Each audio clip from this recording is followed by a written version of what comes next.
ಈ ತರಳುಬಾಳು ಗುರು ಪರಂಪರೆ ಈ ಸದ್ಧರ್ಮ ಪೀಠದಲ್ಲಿ ಕುಳಿತ ಸುದೀರ್ಘ ಕಾಲದಿಂದ ನಡೆದು ಬಂದ ಈ ಪೀಠದಲ್ಲಿ ಕುಳಿತು ಆಶೀರ್ವದಿಸಿದ ತರಳಬಾಳು ಎಂದು ಹಾರೈಸಿದ ಆ ಹಾರೈಕೆಯಂತೆ ನಡೆದು ಬಂದ ಎಲ್ಲ ಗುರುವರಿಯರು ನಮ್ಮ ಗುರು ಪಿತಾಮಹರಾದ ಶ್ರೀ ಗುರುಶಾಂತರಾಜ ದೇಶಿಕೇಂದ್ರ ಮಹಾಸ್ವಾಮಿಗಳವರು, ನಮ್ಮ ಪರಮಾರಾಧ್ಯ ಗುರುವರ್ಯರಾದ ಶ್ರೀ ಶಿವಕುಮಾರ ಶಿವಾಚಾರ್ಯ ಮಹಾಸ್ವಾಮಿಗಳವರು, ಅವರ ಪಾದ ಕಮಲಗಳಿಗೆ ಭಕ್ತಿ ಪುರಸ್ಸರವಾಗಿ ಆರಂಭದಲ್ಲಿ ನಮಿಸಿ ನಾವು ಕೆಲವು ಮಾತುಗಳನ್ನ ಆಡಲಿಕ್ಕೆ ಬಯಸ್ತೀವಿ. ನಾವು ಮಾತನಾಡೋದಕ್ಕೆ ಮುಂಚೆ ನಮ್ಮದೊಂದು ಷರತ್ತು, ಆದೇಶ.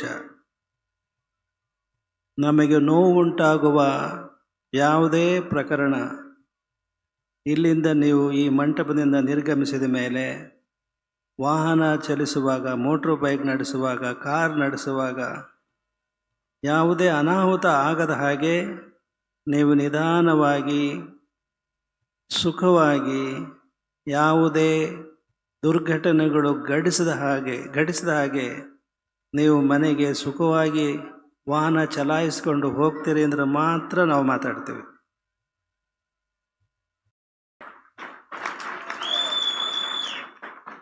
ಈ ಹಿಂದೆ ಒಂದೆರಡು ದುರ್ಘಟನೆಗಳು ಘಟಿಸಿ ನಮ್ಮ ಮನಸ್ಸಿಗೆ ಬಹಳ ನೋವಾಗಿದೆ.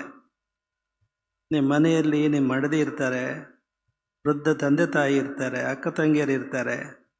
ನಿಮ್ಮ ಬೇಜವಾಬ್ದಾರಿಯ ವಾಹನ ಚಲಾಯಿಸೋದ್ರಿಂದ ಅವರಿಗಾಗ್ತಕ್ಕಂಥ ನೋವು, ಸಂಕಟ, ವೇದನೆ ನಮ್ಮಿಂದ ಸಹಿಸ್ಕೊಳಕ್ಕಾಗಲ್ಲ. ನಮ್ಮ ಈ ಒಂದು ಆಶಯವನ್ನು ನೀವೆಲ್ಲರೂ ಕೂಡ ಪಾಲಿಸ್ತೀರಿ ಎನ್ನುವ ಭರವಸೆ ಮೇಲೆ ಅವಸರ ಮಾಡ್ಕೊಂಡು ಹೋಗೋದು ಬೇಡ. ನಿಧಾನಕ್ಕೆ ನಿಮ್ಮ ಸ್ವಗೃಹವನ್ನು ತಲುಪುವ ಮನೋಸಂಕಲ್ಪವನ್ನು ನೀವು ಮಾಡ್ಕೊಂಡು ಹೋಗ್ತೀರಾ ಅನ್ನೋ ಭರವಸೆ ಮೇಲೆ ಕೆಲವು ಮಾತುಗಳನ್ನ ಆಡಕ್ಕೆ ಬಯಸ್ತೀವಿ. ಮಾಜಿ ಮುಖ್ಯಮಂತ್ರಿಗಳಾದ ಬಸವರಾಜ ಬೊಮ್ಮಾಯಿಯವರು ಮಾತನಾಡುವಾಗ ಹಸಿವು ಇಲ್ಲದೆ ಇದ್ದಿದ್ರೆ ಯಾರೂ ದುಡಿಯುತ್ತಿರಲಿಲ್ಲ ಅನ್ನೋ ಒಂದು ಮಾತು ಹೇಳಿದರು. ಅದ್ರ ಬಗ್ಗೆ ನಾವು ಯೋಚನೆ ಮಾಡ್ತಾ ಹೋದ್ವಿ. ಹಸಿವು ಇಲ್ಲದೆ ಇದ್ದರೆ ಯಾರೂ ದುಡಿತಾ ಇರಲಿಲ್ಲ, ದುಡಿಮೆ ಮಾಡ್ತಿರ್ಲಿಲ್ಲ ಅಂತ. ಅದೇ ರೀತಿ ಸಾವು ಇಲ್ಲದೆ ಹೋಗಿದ್ರೆ, ಹಸಿವು ಸಾವು ಏನೂ ಇಲ್ಲದೆ ಹೋಗಿದ್ರೆ ಯಾರೂ ದುಡಿತಿರಲಿಲ್ಲ ಅಂತ.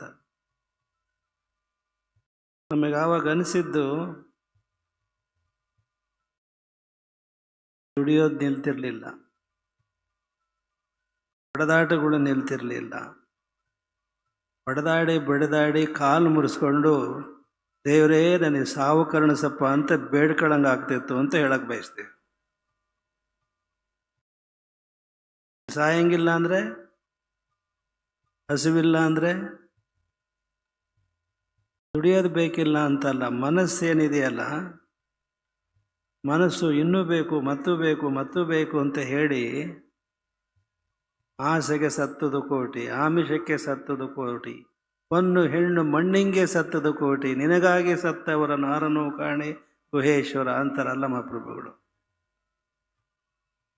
ಸಾವಿಲ್ಲ ಅಂದರೂ ಕೂಡ ಇಲ್ಲ ಅನ್ನೋದೊಂದು ಆಗಿದ್ದಿದ್ರೆ, ಹಾಗೆ ಹೇಳಿದ್ವಲ್ಲ, ಬಡಿದಾಡಿ ಕಿತ್ತಾಡಿ ಕಾಲು ಮುರಿಸ್ಕೊಂಡು ರಕ್ತ ಸೋರ್ತಾ ನೀವು ನಿರಂತರವಾಗಿ ನರಳಂಗೆ ಆಗ್ತಾ ಇತ್ತು. ದೇವರೇ ಸದ್ಯ ಸಾವು ಕೊಡಪ್ಪ ಅಂತ ಬೇಡ್ಕೊಳ್ಳಂಗೆ ಆಗ್ತಿತ್ತು ಅಂತ ನಾವು ಹೇಳಕ್ಕೆ ಬಯಸ್ತೀವಿ. ನಿಜವ ಸುಳ್ಳು? ಮನುಷ್ಯನಿಗೆ ಬಹಳ ಆಸೆ ಆಕಾಂಕ್ಷೆಗಳು, ಅವೆಲ್ಲವನ್ನು ಸಹ ಒಂದು ಧರ್ಮದ ತಳಹದಿಯ ಮೇಲೆ ನೀವು ನಿಮ್ಮ ಜೀವನವನ್ನು ಮುನ್ನಡೆಸಬೇಕು. ಮೈಸೂರಿನಿಂದ ಬಂದಂಥ ನಿಮ್ಮ ಅಚ್ಚುಮೆಚ್ಚಿನ ಭಾಷಣಕಾರರಾದಂಥ ಪ್ರೊಫೆಸರ್ ಕೃಷ್ಣೇಗೌಡರು ಒಂದು ಉದಾಹರಣೆ ಕೊಟ್ಟರು. ಅಜ್ಜಿ ಸೂಜಿ ಕಳ್ಕೊಂಡದ್ದು ಅಡುಗೆ ಮನೆಯೊಳಗೆ, ಹುಡುಕ್ತಾ ಇದ್ದದ್ದು ಬೀದಿಯಲ್ಲಿ ಅಂತ. ಈಗ ನಾವು ಆಲೋಚನೆ ಮಾಡ್ತಾ ಇರೋದು, ನಿಮ್ಮ ಮನೆಯಲ್ಲಿ ಏನೋ ಕಳ್ಕೊಂಡಿದ್ದೀರಿ, ಅದನ್ನಿಲ್ಲಿ ಹುಡುಕೋಕೆ ಇಷ್ಟೊಂದು ಜನ ಎಲ್ಲ ಬಂದಿದ್ದೀರಿ ಅಂತ ಅನಿಸ್ತಾ ಇದೆ ನಮಗೆ. ಮನೆಯಲ್ಲಿ ಕಳ್ಕೊಂಡಿರೋದು ಸುಖ, ಶಾಂತಿ, ನೆಮ್ಮದಿ. ಅದು ಅಲ್ಲಿ ಕಳ್ಕೊಂಡಿದ್ದು ಇಲ್ಲಿ ಹುಡುಕಕ್ಕೆ ಬಂದಿದ್ದೀರಿ ಅಂದರೆ ಅರ್ಥ ವ್ಯತ್ಯಾಸ ಆಗುತ್ತಾ? ಇಲ್ಲ. ಎಲ್ಲಿ ಕಳ್ಕೊಂಡಿದ್ದೀರೋ ಅಲ್ಲಿ ಹೇಗೆ ಹುಡುಕಬೇಕು ಅನ್ನೋದನ್ನು ಇಲ್ಲಿ ತರಳುಬಾಳ ಹುಣ್ಣಿಮೆ ನಿಮಗೆ ಕಲಿಸ್ತಾ ಇದೆ. ಕಳ್ಕೊಂಡಿರೋದು ಅಲ್ಲೇ, ನೀವು ಹುಡುಕಕ್ಕೆ ಬಂದಿರೋದು ಆ ಕಳ್ಕೊಂಡಿರೋದನ್ನು ಹೇಗೆ ಅಲ್ಲಿ ಮತ್ತೆ ಪಡಿಬೇಕು ಅನ್ನೋದನ್ನು ಆ ಒಂದು ಸಂಸ್ಕಾರವನ್ನು ಪಡಿಲಿಕ್ಕೆ ನೀವು ಇಲ್ಲಿಗೆ ಬಂದಿದ್ದೀರಿ ಅಂತ. ಇನ್ನೊಂದು ರೀತಿಯಲ್ಲಿ ನಿಮ್ಮ ಶರೀರನೇ ಮನೆಯೊಳಗೆ ಮನೆಯೊಡೆಯನಿದ್ದಾನೋ ಇಲ್ಲವೋ, ಹೊಸ್ತಿಲಲ್ಲಿ ಹುಲ್ಲು ಹುಟ್ಟಿ ಮನೆಯೊಳಗೆ ರಜ ತುಂಬಿ ಮನೆಯೊಳಗೆ ಮನೆಯೊಡೆಯನ ಇದ್ದಾನೋ ಇಲ್ಲವೋ, ತನುವಿನೊಳಗೆ ಹುಸಿ ತುಂಬಿ ಮನದೊಳಗೆ ವಿಷಯ ತುಂಬಿ ಮನೆಯೊಳಗೆ ಮನೆಯೊಡೆಯನಿಲ್ಲ ಕೂಡಲ ಸಂಗಮ ದೇವ ಅಂತಾರೆ ಬಸವಣ್ಣವರು. ಈ ಶರೀರ ಒಂದು ಮನೆ ಇದ್ದ ಹಾಗೆ ಅಂತ. ಯಾವುದಾದ್ರು ದಾರಿಯಲ್ಲಿ ಹೋಗುವಾಗ ಒಂದು ಹಾಳು ಮನೆ ಇದ್ದರೆ, ಮುಂದೆ ಹುಲ್ಲೆಲ್ಲ ಹುಲ್ಲು ಹುಟ್ಟಿದ್ರೆ, ಧೂಳು ಮನೆಯೊಳಗೆ ಧೂಳು ಇದ್ದರೆ, ಏನೇನೋ ಜೇಡ್ರ ಬಲೆ ಕಟ್ಟಿದ್ರೆ, ಈ ಮನೆಗೆ ಯಾರು ವಾಸ ಮಾಡ್ತೀರಂಗೆ ಕಾಣೋಣ ಅಂತ ಅನಿಸುತ್ತೆ ಅಂತ ನೀವು ಹೇಳ್ತೀರಿ, ಉದ್ಗರಿಸ್ತೀರಿ. ಹಾಗೆ ಈ ಶರೀರನೂ ಒಂದು ಮನೆ. ಈ ಶರೀರದೊಳಗೆ ದುಷ್ಟ ಆಲೋಚನೆಗಳು, ಕೆಟ್ಟ ಚಿಂತನೆಗಳು ಇವೆಲ್ಲ ತುಂಬಿಕೊಂಡಿದ್ರೆ ಮನೆಯೊಳಗೆ ಮನೆಯೊಡೆಯನಿಲ್ಲ. ಈ ಶರೀರದ ಒಳಗಿರಬೇಕಾದಂಥ ಮನೆಯೊಡೆಯ ಯಾರು? ಭಗವಂತ. ಅವನಿಲ್ಲ ಅಂತ ಹೇಳಬೇಕಾಗತ್ತೆ ಅಂತಾರೆ ಬಸವಣ್ಣವರು. ಹೀಗಾಗಿ ನಿಮ್ಮ ಶರೀರವೆಂಬ ಮನೆಯನ್ನು ನೀವು ಗುಡಿಸ್ಕೋಬೇಕು, ನೀವು ಅದನ್ನು ಸ್ವಚ್ಛಗೊಳಿಸಬೇಕು ನಿರಂತರವಾಗಿ. ಮನೆ ಮುಂದೆ ಹೇಗೆ ಧೂಳು ಬಿದ್ದಿರುತ್ತೋ, ಸದ್ಗೃಹಿಣಿಯರು ಹೇಗೆ ಅದನ್ನು ಸ್ವಚ್ಛಗೊಳಿಸ್ತಾರೋ ಗುಡಿಸ್ತಾರೋ, ಅದರಂತೆ ನೀವು ನಿಮ್ಮ ಮನಸ್ಸನ್ನು ನಿತ್ಯವೂ ಗುಡಿಸ್ಕೋಬೇಕು. ಕಸ ತುಂಬಿರುತ್ತೆ ಅಲ್ಲಿ, ಮನೆಯಲ್ಲಿ ಹೇಗೆ ತುಂಬಿರುತ್ತೋ ಹಾಗೆ ನೋಡಿದರೆ ನಿಮ್ಮ ಮನೆಯೊಳಗಿರ್ತಕ್ಕಂಥ ಕಸಬರಿಗೆ ಇರುತ್ತೆ ಕಸ ಗುಡಿಸ್ಲಿಕ್ಕೆ. ಗುಡಿಸಿ ಗುಡಿಸಿ ಗುಡಿಸಿ ಸೌದು ಹೋಗಿಬಿಡುತ್ತೆ. ಆಗ ಅದನ್ನು ಮಗಳಿಗೆ ಹೇಳ್ತಾಳೆ ತಾಯಿ, ಹೋಗಲ್ಲಿ ತಿಪ್ಪಿಗೆ ಎಸ್ದು ಬರೋಗು ಅಂತ. ಆಗ ತಿಪ್ಪಿಗೆ ಎಸೆಯಲ್ಲ, ಹಾಗೇ ಮೂಲೆಗೆ ಇಡ್ತಾಳೆ ಆಕೆ. ತಾಯಿನೇ ಮಗಳಿಗೆ ಎಸೆಯಕ್ಕೆ ಹೋದರೆ ತಾಯಿನೇ ಇರಲಿ ಬಿಡು, ಅದೇನು ಮಾಡುತ್ತೆ ಅಂತಾಳೆ. ನೀವು ತಲೆ ಬಾಚ್ಕೊಳ್ತೀರಿ, ಸಿಕ್ಕಿರುತ್ತೆ ತಲೆಯಲ್ಲಿ. ತಲೆ ಬಾಚ್ಕೊಳ್ಳುವಾಗ ಅದೇನು ಮಾಡ್ತೀರಿ? ಮತ್ತೆ ಅಂಟಿಸ್ಕೊಳ್ತೀರಾ, ಬಿಸಾಡ್ತೀರಿ ಕಸದ ಬುಟ್ಟಿಗೆ. ಆದರೆ ನೀವು ಬದುಕಿರುವವರಿಗೂ ಸರಿ, ನೀವು ಹಸು ನೀಗಿದ್ರಿ ಅಂದರೆ, ಮರಣ ಹೊಂದಿದ್ರಿ ಅಂದರೆ, ಆ ಇದು ಬಾಗಲ ಮೂಲೆಯಲ್ಲಿರ್ತಕ್ಕಂಥ ಕಸಬರಿಗೆ ಇರುವಷ್ಟು ಬೆಲೆ ಶರೀರಕ್ಕಿಲ್ಲ. ಮನೆ ತುಂಬ ಮಕ್ಕಳಿದ್ದಾವೆ, ಮೊದಲು ಬೇಗ ಸಾಗಿಸ್ರಿ ಅಂತೀರಿ ಹೆಣನ ಅಲ್ಲ. ಇದನ್ನೇ ನೀವು ಮನೆಗಾಣಬೇಕು. ಸಾವು ಮನುಷ್ಯನಿಗೆ ಹೇಗೆ ಬರುತ್ತೆ ಅಂತ ಹೇಳೋಕ್ಕಾಗಲ್ಲ. ಮಹಾಭಾರತದಲ್ಲಿ ಒಂದು ಕಥಾನಕ ಬರುತ್ತೆ. ಒಬ್ಬ ಕಾಡಿನಲ್ಲಿ ಹೋಗ್ತಾ ಇರ್ತಾನೆ. ಹೋಗುವಾಗ ಹಿಂತಿರುಗಿ ನೋಡ್ತಾನೆ, ಒಂದು ಮದಿಸಿದ ಆನೆ ಓಡೋಡಿ ಬರ್ತಾ ಇದೆ. ಅವನಿಗೆ ಭಯ ಉಂಟಾಗುತ್ತೆ. ಅವನು ಬೇಗ ಓಡ್ತಾನೆ. ಅದು ಜೋರಾಗಿ ಬರುತ್ತೆ, ನೀನು ಹತ್ತಿರ ಬರುತ್ತೆ. ಜೀವ ರಕ್ಷಣೆಗಾಗಿ ಅವನು ಅಲ್ಲಿ ಹತ್ತಿರ ಇದ್ದಂಥ ಒಂದು ಬಾವಿ, ಹಾಳು ಬಾವಿ, ಆ ಬಾವಿ ಕಟ್ಟೆಯನ್ನು ಹತ್ತಿ ಜಂಪ್ ಮಾಡಿ ಅಲ್ಲಿ ಇಳಿಬಿದ್ದಂತಹ ಬಿಳಿಲುಗಳು, ಆಲದ ಮರದ ಬಿಳಿಲುಗಳು, ಅವುಗಳನ್ನು ಹಿಡಿದುಕೊಂಡು ಮೇಲೆ ಇರ್ತಾನೆ. ಆನೆ ಹತ್ತಿರ ಬಂತು. ಬಂದು ಅವನನ್ನು ನೋಡಿ ಮುಂದಕ್ಕೆ ಹೋಗಲಿಲ್ಲ, ಅಲ್ಲೇ ಮರದ ಕೆಳಗೆ ಕಸ ಕೂತ್ಕೊಂತದ್ದು. ಅದು ಹೋಗೋ ಹಾಗಿಲ್ಲ, ಇವನು ಕೆಳಗೆ ಇಳಿಯೋ ಹಾಗಿಲ್ಲ. ಹಾಗೆ ಹಿಡ್ಕೊಂಡು ಜೋತಾಡ್ತಾ ಇರ್ತಾನೆ. ಅದು ಮುಂದೇನಾಗುತ್ತೆ, ಹಂಗೆ ಜೋತಾಡ್ತಾ ಇದ್ದಾಗ ಮೇಲೆ 2 ಇಲಿಗಳಿದ್ವು. ಒಂದು ಕಪ್ಪು ಇಲಿ, ಮತ್ತೊಂದು ಬಿಳಿ ಇಲಿ. ಆ ಇಲಿಗಳು ಕತ್ತರಿಸ್ತಾ ಇದ್ವು ಆ ಬೆಳದುಗಳನ್ನು. ಅವು ಕತ್ತರಿಸಿದ್ರೆ ಬೆಳಲು ಎಲ್ಲಿ ಬೀಳ್ತಾನೆ? ಹಾಳು ಬಾವಿ ಬೀಳ್ತಾನೆ. ಆ ಬಾವಿಯಲ್ಲಿ ಒಂದು ಸರ್ಪ ಇದೆ, 6 ಹೆಡೆ ಸರ್ಪ ಇದೆ. ಹಾಗೆ ಮುಂದೇನಾಗುತ್ತೆ, ಅಲ್ಲೊಂದು ಜೇನುಗೂಡಿರುತ್ತೆ ಅಲ್ಲಿ ಮೇಲೆ ಬೆಳದಲ್ಲಿ.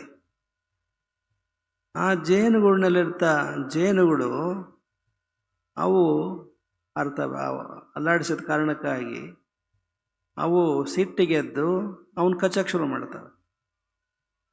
ಕೈ ಬಿಡೋಗೂ ಇಲ್ಲ, ಮೇಲೆ ಹೋಗೋ ಇಲ್ಲ. ಈ ಮಧ್ಯೆ ಆ ಜೇನುಗೂಡಿನಿಂದ ತುಪ್ಪ ಹನಿ ಹನಿಯಾಗಿ ಬೀಳುತ್ತೆ.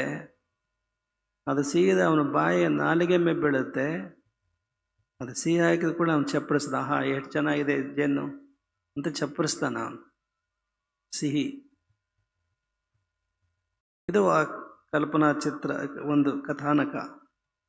ಇದರ ಹಿಂದಿರ್ತಕ್ಕಂಥ ಸಿಂಬಾಲಿಕ್ ಮೀನಿಂಗ್ ಏನಂದರೆ, ಅದೇನು ಆನೆ ಬರ್ತಾ ಇತ್ತಲ್ಲ, ಹಾಗೆ ಪ್ರತಿಯೊಬ್ಬ ವ್ಯಕ್ತಿಯ ಬೆನ್ನ ಹಿಂದೆ ಸಾವು ಅನ್ನೋದು ಬೆನ್ನಟ್ಕೊಂಡು ಬರ್ತಾ ಇರುತ್ತೆ.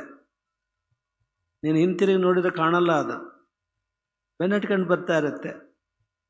ನಿನಗೆ ಗೊತ್ತಾಗಲ್ಲ ಅದು ಹೇಗೆ ಬರುತ್ತೆ ಅಂತ ಹೇಳಿ. ಆ ಬಿಳಲೇನಿತ್ತಲ್ಲ ನೀನು ಹಿಡ್ಕೊಂಡಿದ್ದು, ಅದು ನಿನ್ನ ಆಯುಷ್ಯ. ನಿನ್ನ ಆಯುಷ್ಯನ ಬಿಳಲನ್ನು ಅವೆರಡು ಇಲಿಗಳಿದಾವಲ್ಲ, ಕಪ್ಪಿಲಿ ಬಿಳಿ ಇಲಿ ಅಂದರೆ ಹಗಲು ರಾತ್ರಿ. ಹಗಲು ರಾತ್ರಿ ಎನ್ನುವ ಬಿಳಿ ಇಲಿ ಕಪ್ಪಿಲಿ ನಿನ್ನ ಆಯುಷ್ಯವೆಂಬ ಬಿಳಲನ್ನು ಕತ್ತರಿಸ್ತಾ ಇದ್ದಾವೆ. ಇನ್ನು ಜೇನು ಹುಳುಗಳು ಏನು ಕಚ್ತಾ ಇದ್ದವಲ್ಲ, ಅವು ಈ ಶರೀರಕ್ಕೆ ಬರ್ತಕ್ಕಂಥ ರೋಗಗಳು. ದಿನನಿತ್ಯ ಏನಾದರೂ ಒಂದಲ್ಲ ಒಂದು ರೋಗ ಇರೋದೇ ಕಚ್ಚುತ್ತೆ. ಆ ಜೇನುತುಪ್ಪ ಬಿತ್ತಲ್ಲ ನಾಲಿಗೆಯಲ್ಲಿ ಚಪ್ಪರಿಸಿದೆ ಅಲ್ಲ, ಅದೇ ಈ ಸಂಸಾರದ ಸುಖ, ಮತ್ತೇನೂ ಅಲ್ಲ. ಈ ಸಂಸಾರದ ಸುಖದಲ್ಲಿ ನೀನು ಮೈ ಮರೆತೆ ಅಂದರೆ ಬೀಳದೆಲ್ಲಿಗೆ? ಹಾಳು ಬಾವಿಗೆ. ಈ ಎಚ್ಚರ ಪ್ರತಿಯೊಬ್ಬ ವ್ಯಕ್ತಿಗೂ ಇರಬೇಕು. ಸಾವಿಗಾಗಿ ಹೆದರೋ ಅವಶ್ಯಕತೆ ಇಲ್ಲ, ಹೆದರಬಾರದು. ಯಾಕೆ ಹೆದರಬಾರದು, ಯಾಕೆ ಅವಶ್ಯಕತೆ ಇಲ್ಲ ಅಂದರೆ, ನೀನು ಸತ್ತಾಗ ನೀನು ಇರಲ್ಲ, ಭಯ ಇರಲ್ಲ. ಅವಾಗ ಸತ್ತಾಗ ಸಾಯಕ್ಕೆ ಮುಂಚೆ ಭಯ ಇರುತ್ತೆ, ಸತ್ತ ಮೇಲೆ ಭಯ ಅನ್ನೋದು ಇರಲ್ಲ, ಎದುರಿಸೋಕೆ ಬರಲ್ಲ. ನೀನು ಎದುರಿಸ್ಬೇಕಷ್ಟೇ, ಎದುರಿಸ್ಬೇಕು. ನಾವು ಭಾಳ ನಮ್ಮ ಮಾತುಗಳಲ್ಲಿ ಪದೇ ಪದೇ ಒಂದು ಕತೆ ಹೇಳ್ತಾ ಇರ್ತೀವಿ. ಒಬ್ಬ ಅಗಸ, ಅವನೊಂದು ಕತ್ತೆಯನ್ನು ಸಾಕೊಂಡಿದ್ದ. ತುಂಬ ವಯಸ್ಸಾಯಿತು, ಭಾಳ ವರ್ಷಗಳ ಕಾಲ ಕೆಲಸ ಮಾಡಿ ಕಣ್ಣು ಕಾಣಿಸ್ದಂಗೆ ಆಯ್ತು, ಕಾಲು ನಿತ್ರಾಣ ಆಯಿತು, ಕೆಲಸಕ್ಕೆ ಏನೂ ಬರ್ತಿರ್ಲಿಲ್ಲ. ಒಂದು ಸರಿ ಅದು ಹಾಗೆ ನಡ್ಕೊಂಡು ಹೋಗುವಾಗ ಕಣ್ಣು ಕಾಣ್ತಾ ಇರಲಿಲ್ಲ, ಒಂದು ಹಾಳು ಬಾವಿ ಬಿದ್ದು. ಬಿದ್ದಾಗ ಅದೇನು ಯೋಚನೆ ಮಾಡ್ತು ಅಂದರೆ, ಇಷ್ಟು ವರ್ಷ ನಾನು ಕೆಲಸ ಮಾಡಿದ್ದೀನಿ, ನನ್ನ ಯಜಮಾನ ಬಂದು ನನ್ನ ರಕ್ಷಣೆ ಮಾಡ್ತಾನೆ, ಮೇಲೆತ್ತಾನೆ ಅಂತ ನಿರೀಕ್ಷೆ ಮಾಡಿದರೆ, ಅವನ ಯಜಮಾನ ಬಂದು ನೋಡ್ತಾನೆ ಹಾಳು ಬಾವಿ, ನೀರಿಲ್ಲ, ಕತ್ತೆ ನಿಷ್ಪ್ರಯೋಜಕ, ಏನು ಕೆಲಸಕ್ಕೆ ಬರಲ್ಲ, ಇದು ತಗೊಂಡು ಏನು ಮಾಡಬೇಕು, ಬಾವಿನೂ ಬೇಡ ಈ ಕತ್ತೆನೂ ಬೇಡ ಅಂತ ಹೇಳಿ ಟ್ರ್ಯಾಕ್ಟರ್ನಲ್ಲಿ ಮಣ್ಣು ತಂದು ಸುರಿತಾನೆ ಬಾವಿ ಮುಚ್ಚಕ್ಕೆ. ಆ ಮೇಲಿಂದ ಮಣ್ಣು ಬಿದ್ದ ತಕ್ಷಣವೇ ಆ ಕತ್ತೆಗೆ ಭಾಳ ಆಘಾತ ಆಗತ್ತೆ. ಇಷ್ಟು ವರ್ಷ ನಾನು ಕೆಲಸ ಮಾಡಿದ್ದೀನಿ, ನನ್ನ ಯಜಮಾನ ನನ್ನ ಜೀವಂತ ಹೂಳ್ತಾ ಇದ್ದಾನಲ್ಲ ಅಂತ. ಅದು ಎದುರಲ್ಲ, ಕೂತ್ಕೊಳ್ಳಪ್ಪ, ಎದುರಲ್ಲ, ಅದು ಅಧೈರ್ಯಗೊಳ್ಳಲ್ಲ. ಮೇಲಿಂದ ಮಣ್ಣು ಬಿದ್ದ ತಕ್ಷಣವೇ ಅದು ಮೈ ಕೊಡುತ್ತೆ. ಮೈ ಕೊಡಿ ಕಾಲಿನಲ್ಲಿ ತುಳಿತಾ ಹೋಗುತ್ತೆ ಮಣ್ಣನ್ನು. ಅವನು ಎಷ್ಟು ಸರಿ ಟ್ರ್ಯಾಕ್ಟ್ರಲ್ಲಿ ತಂದು ಮಣ್ಣು ಸುರಿದ್ರೂ ಬೆನ್ನು ಕೊಡವಿ ಕಾಲಲ್ಲಿ ಮಣ್ಣನ್ನು ತುಳಿತಾ ತುಳಿತಾ ತುಳಿತಾ ತುಳಿತಾ ಬಾವಿಯ ಮೇಲೆ ಬರುತ್ತೆ ಅದು. ಹಾಗೆ ಮನುಷ್ಯನ ಎದುರಿಗೆ, ನಿಮ್ಮ ಎದುರಿಗೆ ಅನೇಕ ಸವಾಲುಗಳು ಬರ್ತವೆ. ಅನೇಕ ಸವಾಲುಗಳು ಅವು ಬಂದಾಗ ನೀವು ಧೈರ್ಯವಾಗಿ ಹೆದರದೆ ಆ ಸವಾಲುಗಳನ್ನು ಅದು ಹೇಗೆ ಕತ್ತೆ ಮೈ ಕೊಡವಿ ಮೇಲೆ ಬಂತೋ ಹಾಗೆ ಆ ಸವಾಲುಗಳನ್ನು ಎದುರಿಸಿ ನೀವು ಮುಂದಿನ ಹೆಜ್ಜೆ ಇಡಬೇಕು, ಮುನ್ನಡಿಬೇಕು. ಆ ಸಂಕಲ್ಪ ಮಾಡಬೇಕು. ಧೃತಿಗೆಡಕ್ಕೆ ಹೋಗಬಾರದು, ಹೆದರ್ಲಿಕ್ಕೆ ಹೋಗಬಾರದು. ಆ ಸವಾಲುಗಳನ್ನು ಎದುರಿಸಿದಾಗ ಬರ್ತಕ್ಕಂಥ ಸುಖ ಇದೆಯಲ್ಲ, ಸಂತೋಷ, ಅದು ಎಲ್ಲಿಯೂ ಸಿಕ್ಕಲ್ಲ. ಸುಖ ನೀವು ಆ ಸವಾಲುಗಳನ್ನು ಎದುರಿಸಿ ಹೇಗೆ ನೀವು ಅದನ್ನು ಗೆದ್ರಿ ಅಂತೀರಲ್ಲ, ಆವಾಗಲೇ ಸುಖ ಬರೋದು, ನಿಮಗೆ ಸುಖ ಆಗೋದು. ನಿಮ್ಮ ಮನೇಲಿ ಹಳೆಯ ಕಾಲದಲ್ಲಿ ಗೋಡೆ ಗಡಿಯಾರ ಇದ್ದು ನೋಡಿದ್ರೆ ಇರ್ಬೋದು ಕೆಲವ್ರ ಮನೆಯಲ್ಲಿ. ಅದು ಟಿಕ್ ಟಿಕ್ ಟಕ್ ಅಂತ ಹಿಂಗೆ ಎಡಕ್ಕೆ ಬಲಕ್ಕೆ ನಡೀತಾ ಇತ್ತು. ಅದು ಗೋಲಕ. ಅದು ಸುಖ, ಲೈಫ್ ಇಸ್, ಇಂಗ್ಲೀಷ್ನಲ್ಲಿ ಹೇಳ್ತಾರೆ, life is a pendulum. It oscillates between joy and sorrow ಅಂತ. ಒಂದು ಪೆಂಡುಲಮ್ ಇದ್ದಂಗೆ ಅದು, ಆ ಗೋಡೆ ಗಡಿಯಾರದ. ಅದು ಸುಖ ಮತ್ತು ದುಃಖದ ಮಧ್ಯೆ ಓಲಾಡ್ತಾ ಇರುತ್ತೆ. ಸುಖದ ಕಡೆಗೆ ನಿಲ್ಲಿ ಅಂತ ನೀವು ಹಾರೈಸಿದರೆ ಸರಿ ಹೋಗುತ್ತಾ? ಯಾರ್ದಾರು ಮನೆಯಲ್ಲಿ ಆ ಗೋಡೆ ಗಡಿಯಾರದ ಲೋಲಕ ಒಂದು ಕಡೆ ನಿಂತಿದ್ರೆ ಏನಂತೀರಿ ನೀವು? ಗಡಿಯಾರ ಕೆಟ್ಟ ಹೋಗಿದೆ ಅಂತಿರೋದೇ ಇಲ್ಲ. ಹಾಗೆ ಬರೀ ಒಂದು ಕಡೆ ನಿಂತ್ಕೊಳ್ಳಿ ಅಂತಾರೆ. ಸುಖದ ಕಡೆಗೇ ಇರಲಿ, ದುಃಖದ ಕಡೆಗೆ ಬರೋದು ಬೇಡ ಅಂತಂದರೆ ಅದು ಜೀವನ ಆಗಲ್ಲ. ಅದು ಜೀವನದ ಅನಿವಾರ್ಯ ಸ್ಥಿತಿಗಳು. ಸುಖ ಮತ್ತು ದುಃಖ ಎರಡೂ ಅನಿವಾರ್ಯ. ಅದನ್ನು ನೀವು ಎದುರಿಸಲೇಬೇಕು, ಧೈರ್ಯವಾಗಿ ಎದುರಿಸಬೇಕು. ನಮ್ಮ ಕೃಷ್ಣೇಗೌಡರು ಒಂದು ಮಾತು ಹೇಳಿದರು. ಒಬ್ಬರು ಅಧ್ಯಾಪಕರ ಉದಾಹರಣೆ ಕೊಟ್ಟರು. ಅವರು ಪಾಠ ಮಾಡುವಾಗ ಒಂದೊಂದೇ ಶಬ್ದ ಹೇಳ್ತಾ ಹೋಗ್ತಿದ್ರು, ಭಾಳ ನಿಧಾನಕ್ಕೆ ಹೇಳ್ತಾ ಹೋಗ್ತಿದ್ರು. ಹುಡುಗರು ಬೇಜಾರಾಗಿದ್ರು. ಇದಕ್ಕೇನು ಕಾರಣ ಅಂತಂದರೆ, ಮೇಲೆ ಟ್ಯಾಂಕ್ ಇದೆಯಲ್ಲ ಬುದ್ಧಿ, ಆ ಟ್ಯಾಂಕ್ನ ನೀರು ಇಲ್ಲದೆ ಇದ್ದಾಗ ನಲ್ಲಿಯಲ್ಲಿ ನಿಧಾನಕ್ಕೆ ಬರುತ್ತೆ ಅಂತ ಉದಾಹರಣೆ ಕೊಟ್ಟರು. ನೆನಪಾಯ್ತು ನಿಮಗೆ? ತುಂಬಿದ್ರೆ ಜೋರಾಗಿ ನೀರು ಸುರಿತಾ ಇತ್ತು ಅಂತ. ನಮಗೆ ಆವಾಗ ಅನ್ನಿಸ್ತು, ನಮ್ಮ ಕೃಷ್ಣೇಗೌಡರು ಅವರು ಟ್ಯಾಂಕ್ ನೀರನ್ನು ಹಂಗೆ ತಲೆಗೆ ಇಟ್ಕೊಂಡು ಇಲ್ಲಿ ಪೂರ ಖಾಲಿ ಮಾಡ್ದಂಗೆ ಹೋಗಿಬಿಟ್ರು ಅಂತ ಅನ್ನಿಸ್ತು ನಮಗೆ. ತುಂಬ ತಿಳ್ಕೊಂಡಿದ್ದಾರೆ ಅವರು, ಒಳ್ಳೆ ವಿಚಾರವಾದಿಗಳು. ಹಾಗೆ ಹೋಗಿಬಿಟ್ರು ಅಂತ ಅನಿಸುತ್ತೆ ನನಗೆ. ಜೀವನದಲ್ಲಿ ಭಾಳ ಸಮಸ್ಯೆಗಳು ಎದುರಾಗ್ತವೆ. ಜನ ಏನೇನೋ ಮಾತಾಡ್ತಾರೆ. ಅದಕ್ಕೂ ಕೆಟ್ಟ ಉದಾಹರಣೆ ಅಂದರೆ ವಾಟ್ಸ್ಯಾಪ್. ಏನೇನೋ ಮಾತಾಡ್ತಾರೆ, ತಲೆಗೆ ಒಂದೊಂದು ಮಾತಾಡ್ತಾರೆ, ಕೆಟ್ಟದಾಗಿ ಬರೀತಾರೆ. ಜನ ಏನಂತಾರೆ ಅನ್ನೋದು ಮುಖ್ಯ ಅಲ್ಲ, ನೀವು ಏನು ಒಳಗಿದ್ದೀರಿ ಅನ್ನೋದು ಭಾಳ ಮುಖ್ಯ. ಒಂದು ಉದಾಹರಣೆ ಕೊಡ್ತೀವಿ. ಅಪ್ಪ ಮಗ ಒಂದು ಸಂತೆಯಲ್ಲಿ ಒಂದು ಕತ್ತೆಯನ್ನು ಕೊಂಡುಕೊಂಡು, ಕತ್ತೆನೋ ಕುದುರೆನೋ, ಕತ್ತೆನೇ ಅಂದ್ಕೊಳ್ಳಿ, ಕುದುರೆ ಅದ್ರ ಮೇಲೆ ಅದು ಕೊಂಡ್ಕೊಂಡು ಹತ್ಕೊಂಡು ಇಬ್ಬರು ಅಪ್ಪ ಮಗ ಹೋಗ್ತಾ ಇದ್ರು. ಯಾವುದೋ ಒಂದು ಹಳ್ಳಿ ಹತ್ರ ಬಂದಾಗ, ಏನು ದಾಂಡಿಗರದಾರ ಇವರು, ಪಾಪ ಪಡಪಾಯಿ ಕುದುರೆ ಮೇಲೆ ಇಬ್ಬರು ಎಷ್ಟು ಹತ್ಕೊಂಡು ಅದಕ್ಕೆ ತೊಂದರೆ ಕೊಡ್ತಾ ಇದ್ದಾರೆ, ಹತ್ಕೊಂಡು ಮೋಜು ಮಾಡ್ಕೊಂಡು ಹೋಗ್ತಾ ಇದ್ದಾರೆ ಅಂತ ಟೀಕೆ ಮಾಡಿದರು. ಆವಾಗ ತಂದೆ ಮಕ್ಕಳು ಯೋಚನೆ ಮಾಡಿ, ಆ ಮಗ ಕೆಳಗಿಳ್ದ, ನಡ್ಕೊಂಬಂದ, ಅಪ್ಪನ್ನ ಮಾತ್ರ ಕೂರಿಸ್ಕೊಂಡು ಹೋದ. ಮುಂದಿನ ಊರಿಗೆ ಹೋದಾಗ, ಈಗ ಎಲ್ಲಿ ಕೈಮರದಿಂದ ಬರ್ರಿ ನೀವು, ಯಾವ್ಯಾವ ಹಳ್ಳಿ ಸಿಗ್ತವೆ ಹೇಳ್ರಿ, ಕೈಮರದಿಂದ ಮುಂದಕ್ಕೆ ಅರತೊಳಿಗೆ ಬಂದಾಗ ಜನ ಮಾತಾಡಿದರು, ಎಂಥ ಪೋಖ್ರಿ ಹುಡುಗದಾನೆ, ವಯಸ್ಸಾದ ಅಪ್ಪನ್ನ ಅಲ್ಲಲ್ಲ ಎಂಥ ಇವನು ಅಪ್ಪನ ಬೈದ್ರು ಅವರು. ಪಾಪ ಎಳೆ ಹುಡುಗನ ನಡ್ಸ್ಕೊಂಡು ಇವನೇಟ್ ದಿಮಾಕ ಮಾಡ್ಕೊಂಡು ಹೋಗ್ತದಾನೆ. ಅವಾಗ ಅಪ್ಪ ಇಳ್ದ,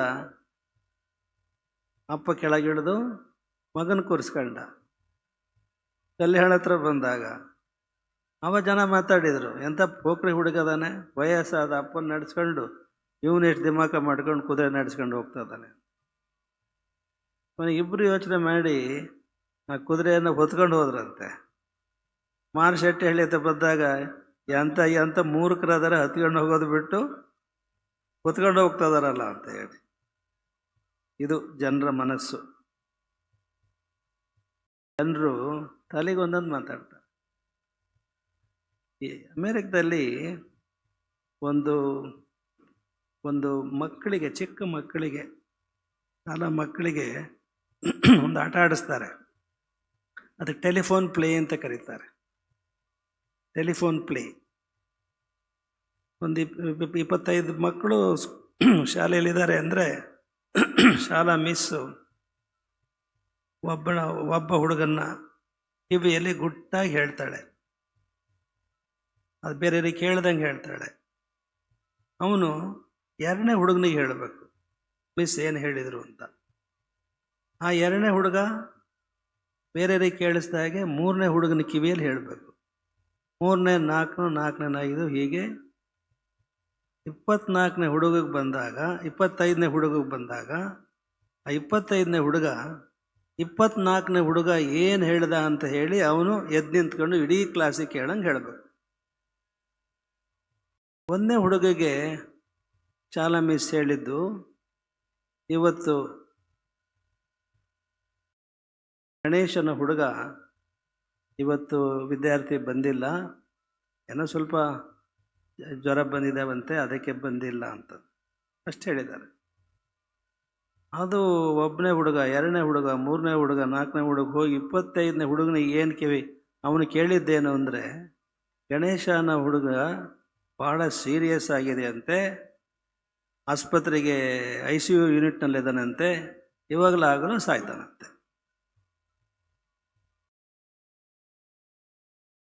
ಇಲ್ಲಿ ಪ್ರಯೋಗ ಮಾಡೋಣ. ಇಲ್ಲಿ ಏನೇನು ಹೇಳಿದ್ದೇ ಒಂದು, ಅದಕ್ಕೆ ಮತ್ತೊಂದಿಷ್ಟು ಏನೋ ಸೇರಿಸಿ ವಿಕಾರಗೊಳಿಸಿ ಹೇಳ್ತಾ ಹೇಳ್ತಾ ಹೋಗ್ತಾ ಏನೇನೋ ಸುದ್ದಿಗಳು ಹರಡ್ತವೆ. ಏನೇನೋ ಸುದ್ದಿಗಳು ನಮ್ಮ ಕಾರ್ಯಕರ್ತರಿಗೆ, ಇಲ್ಲಿ ಹುಣ್ಣಿಮೆ ಕಾರ್ಯಕರ್ತರಿಗೆ ಅರ್ಥ ಆಗಿರ್ಬೋದು. ಇವತ್ತಿಂಥ ಅತಿಥಿಗಳು ಬರಬೇಕು ಅಂದ್ರೆ ಬರಲ್ಲಂತೆ ಅಂತ ಸುದ್ದಿ ಬಂದಿರಬೇಕಲ್ಲ ನಿಮಗೆ. ಏನೇನು ಅದು. ಯಾರೂ ಸಹ ತಮ್ಮ ನಾಲಿಗೆಯನ್ನು ನಿಯಂತ್ರಣದಲ್ಲಿ ಇಟ್ಕೊಳ್ಳಲ್ಲ. ಆಚಾರವಿಲ್ಲದ ನಾಲಿಗೆ ನಿನ್ನ ನೀಚ ಬುದ್ಧಿಯ ಬಿಡು ನಾಲಿಗೆ ಅಂತ. ನಾಲಿಗೆ ಶುದ್ಧಿ ಇರಬೇಕು. ಈ ನಾಲಿಗೆ ಎಲ್ಲಿವರೆಗೆ ಶುದ್ಧಿ ಇರಲ್ವೋ ಅಲ್ಲಿವರೆಗೆ ನೆಮ್ಮದಿ ಅನ್ನೋದಿರಲ್ಲ, ಮನಃಶಾಂತಿ ಇರಲ್ಲ. ಮನಃಶಾಂತಿ ಎಲ್ಲಿ ಹೊರಗಲ್ಲ ಇರೋದು, ನಿಮ್ಮೊಳಗೆ.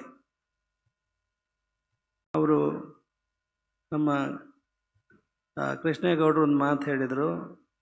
ಅವರು ನಮ್ಮನ್ನು ಮಠದ ಮಾಲೀಕರು ನೀವು, ಗುರುಗಳು ಧರ್ಮದರ್ಶಿಗಳು ಅಂತ. ನಾವು ಅದನ್ನು ಮುಂದುವರಿಸಿ ಹೇಳೋಕ್ಕೆ ಇಷ್ಟಪಡ್ತೀವಿ. ಬಸವಣ್ಣವರೊಂದು ವಚನ ಕೋಟ್ ಮಾಡಿ, ಬಸವಣ್ಣರು ಹೇಳ್ತಾರೆ, ಎನಿಸು ಕಾಲ ಕಲ್ಲು ನೀರೊಳಗಿದ್ದರೇನು ನೆನೆದು ಮೃದುವಾಗಬಲ್ಲುದೆ, ಎನಿಸು ಕಾಲ ನಿಮ್ಮ ಪೂಜಿಸಿ ಏವೆನಯ್ಯ ಮನದಲ್ಲಿ ದೃಢವಿಲ್ಲದನ್ನ. ಎಷ್ಟು ದೀರ್ಘಕಾಲ ಪೂಜೆ ಮಾಡಿದರೆ ಏನು ಪ್ರಯೋಜನ? ಮನಸ್ಸಿನಲ್ಲಿ ದೃಢತೆ ಇರಬೇಕು, ಭಕ್ತಿ ಇರಬೇಕು. ಅದಕ್ಕೆ ಉದಾಹರಣೆ ಕೊಡ್ತಾರೆ. ಕಲ್ಲು ನೀರೊಳಗಿದ್ರೆ 24 ಗಂಟೆ ಇಡೀ ವರ್ಷ ಕಲ್ಲು ನೀರಾಗಿದ್ರೂ ಕೂಡ ಅದು ಮೃದುವಾಗುತ್ತಾ, ಮೆತ್ತಗಾಗುತ್ತಾ? ಇಲ್ಲ. ಹಾಗೆ ಮನಸ್ಸಿನಲ್ಲಿ ದೃಢತೆ ಇರಬೇಕು ಅಂತ. ಅದಕ್ಕೆ ಮುಂದೆ ಹೋಲಿಕೆ ಕೊಡ್ತಾರೆ ಬಸವಣ್ಣವರು. ಅವರ ಮನಸ್ಸು ಹೇಗಿದೆ ಅಂತ ಅವ್ರು ತಮ್ಮನ್ನು ತಾವೇ ದೂಷಣೆ ಮಾಡ್ಕೊಳ್ತಾರೆ. ಅವ್ರು ಹೇಳ್ತಾರೆ, ನಿಧಾನವ ಕಾಯ್ದಿರ್ಪ ಬೆಂತರನಂತೆ ಅದರ ವಿಧಿ ಎನಗಾಯಿತು ಕೂಡಲ ಸಂಗಮ ದೇವ.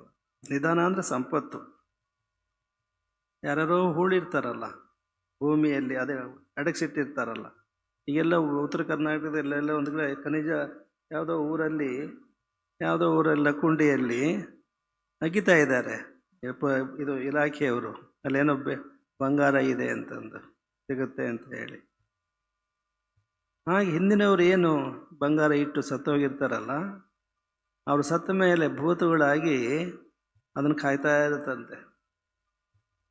ಸೊ ಹಾಗೆ ಅದಕ್ಕೆ ನಾವು ಸಮಾಜದಿಂದ ಬಂದಂಥ ಹಣವನ್ನು, ಕಾಣಿಕೆಯನ್ನು ಕಾಯ್ತಕ್ಕಂಥ ಭೂತಪ್ಪ ನಾವು ಅಂತ ನಿಮಗೆ ಹೇಳಕ್ಕೆ ಬಯಸ್ತೇವೆ. ನೀವು ಕೊಟ್ಟಂಥದ್ದು. ಬ್ಯಾಂಕ್ನಲ್ಲಿ ಮ್ಯಾನೇಜರ್ ಇರ್ತಾನೆ, ಬ್ಯಾಂಕ್ನಾಗಿರೋ ಡಿಪಾಸಿಟ್ ಎಲ್ಲ ಅವನದಲ್ಲ, ಗ್ರಾಹಕರದು, ಡಿಪಾಸಿಟರ್ಸ್. ಹಾಗೆ ಮಠದಲ್ಲಿರ್ತಕ್ಕಂಥ ಹಣ ಆಗಲಿ ಆಸ್ತಿ ಆಗಲಿ ಅದು ನಮ್ಮದಲ್ಲ, ಅದು ನಿಮ್ಮದು. ಅದನ್ನು ಕಾಯೋ ಹೊಣೆಗಾರಿಕೆ ಮಾತ್ರ ನಮ್ಮದು. ನೀವೆಷ್ಟು ಭಕ್ತಿಯಿಂದ ಗುರುಗಳ ಸಾನ್ನಿಧ್ಯಕ್ಕೆ ಬರ್ತೀರಿ. ಇವತ್ತು ಒಂದು ಅರ್ಧ ಮುಕ್ಕಾಲು ಗಂಟೆ ತಡ ಆಯಿತು. ಭದ್ರಾವತಿಯಲ್ಲಿ ಒಂದು ದೊಡ್ಡ ಪ್ರವಾಹನೇ ಬಂದಂಗಾಗಿತ್ತು. AP ಬಸಪ್ಪನವ್ರ ಮನೆಯಿಂದ ಹೊರಟು ದೊಡ್ಡ ಪ್ರವಾಹ. ಪ್ರವಾಹ ಬಂದಾಗ ಏನಾಗುತ್ತೆ, ನೀವೇನಾದರೂ ಆ ಪ್ರವಾಹದಲ್ಲಿ ಸಿಕ್ಕೊಂಡ್ರೆ ಏನಾಗ್ತೀರಿ? ಕರ್ಕೊಂಡು ಹೋಗ್ಬಿಡುತ್ತೆ. ನಮ್ಮ ಅನುಭವ ಈ ಭಕ್ತಿಯ ಪ್ರವಾಹದಲ್ಲಿ ರಕ್ಷಣೆ ಮಾಡರೆ ನೀವು ನಮ್ಮನ್ನು. ನೀವೇನದು ಬೆಳ್ಳಿ ಪಲ್ಲಕ್ಕಿ ಅಂತೀರಲ್ಲ, ನಾವು ಅದನ್ನು ಬೆಳ್ಳಿ ಪಲ್ಲಕ್ಕಿ ಅಂತ ಅಂದ್ಕೊಳ್ಳಲ್ಲ. ಅದನ್ನು ದಾನ ಮಾಡಿದವರು ಇಲ್ಲೇ ನಮ್ಮ ಶಾಸಕರಿದ್ದಾರಲ್ಲ, ಶಾಂತನಗೌಡರು, ಅವರ ದೊಡ್ಡಪ್ಪ ಸಿದ್ದಪ್ಪ ಗೌಡರು ಅಂತ ಇದ್ದರು. ಕಾಶಿಗೆ ಹೋಗಿ ಬೆಳ್ಳಿ ಪಲ್ಲಕ್ಕಿ ಮತ್ತು ಈ ಸಿಂಹಾಸನ, ಸುಂದರವಾದ ಸಿಂಹಾಸನ, ಅವರು 3-4 ತಿಂಗಳಿದ್ದು ನಮ್ಮ ಗುರು ಪಿತಾಮಹರಾದ ಗುರುಶಾಂತರಾಜ ದೇಶಿಕೇಂದ್ರ ಮಹಾಸ್ವಾಮಿಗಳ ಫೋಟೋ ಅಲ್ಲಿದೆ ನೋಡಿ, ಅಲ್ಲಿ ಅಡ್ಡ ಪಲ್ಲಕ್ಕಿ ಉತ್ಸವ ಇದೆಯಲ್ಲ, ಅವರು ಮಾಡಿಸ್ಕೊಂಡು ಬಂದದ್ದು. ಅವಾಗಿರಲಿಲ್ಲ, ಬರೀ ಈ ಥರದ್ದೇನೋ ಅದು ಬೆಳ್ಳಿ ಪಲ್ಲಕ್ಕಿ ಹೌದಾ ಅಲ್ವೋ ನೋಡಬೇಕು. ಬೆಳ್ಳಿ ಪಲ್ಲಕ್ಕಿ ಮಾಡಿಸಿದವರು ಮತ್ತು ಈ ಸಿಂಹಾಸನ ಮಾಡಿಸಿದವರು ಸಿದ್ದಪ್ಪ ಗೌಡರು. ಅವರೆಂಬ ಸಂತಾನ ಇರಲಿಲ್ಲ ಅವರಿಗೆ. ಇವರು ಅವ್ರ ತಮ್ಮ ಶಂಕರಪ್ಪ ಗೌಡ್ರ ಮಕ್ಕಳು ಇವರೆಲ್ಲ. ಅಷ್ಟು ಭಕ್ತಿ ಶ್ರದ್ಧೆ ಅವ್ರದ್ದು. ಅದು ಬೆಳ್ಳಿ ಪಲ್ಲಕ್ಕಿ ಏನಿದೆಯಲ್ಲ, ನಮ್ಮ ಕಣ್ಣಿಗೆ ಅದು ಪಲ್ಲಕ್ಕಿ ಅಲ್ಲ, ಅದು ಬೆಳ್ಳಿ ಏನನ್ಬೇಕು, ತೊಟ್ಟಿಲು. ನಮಗೆ ತೊಟ್ಟಿಲಿದ್ದಂಗೆ ಅಂತ. ಬೆಳ್ಳಿ ತೊಟ್ಟಿಲದು.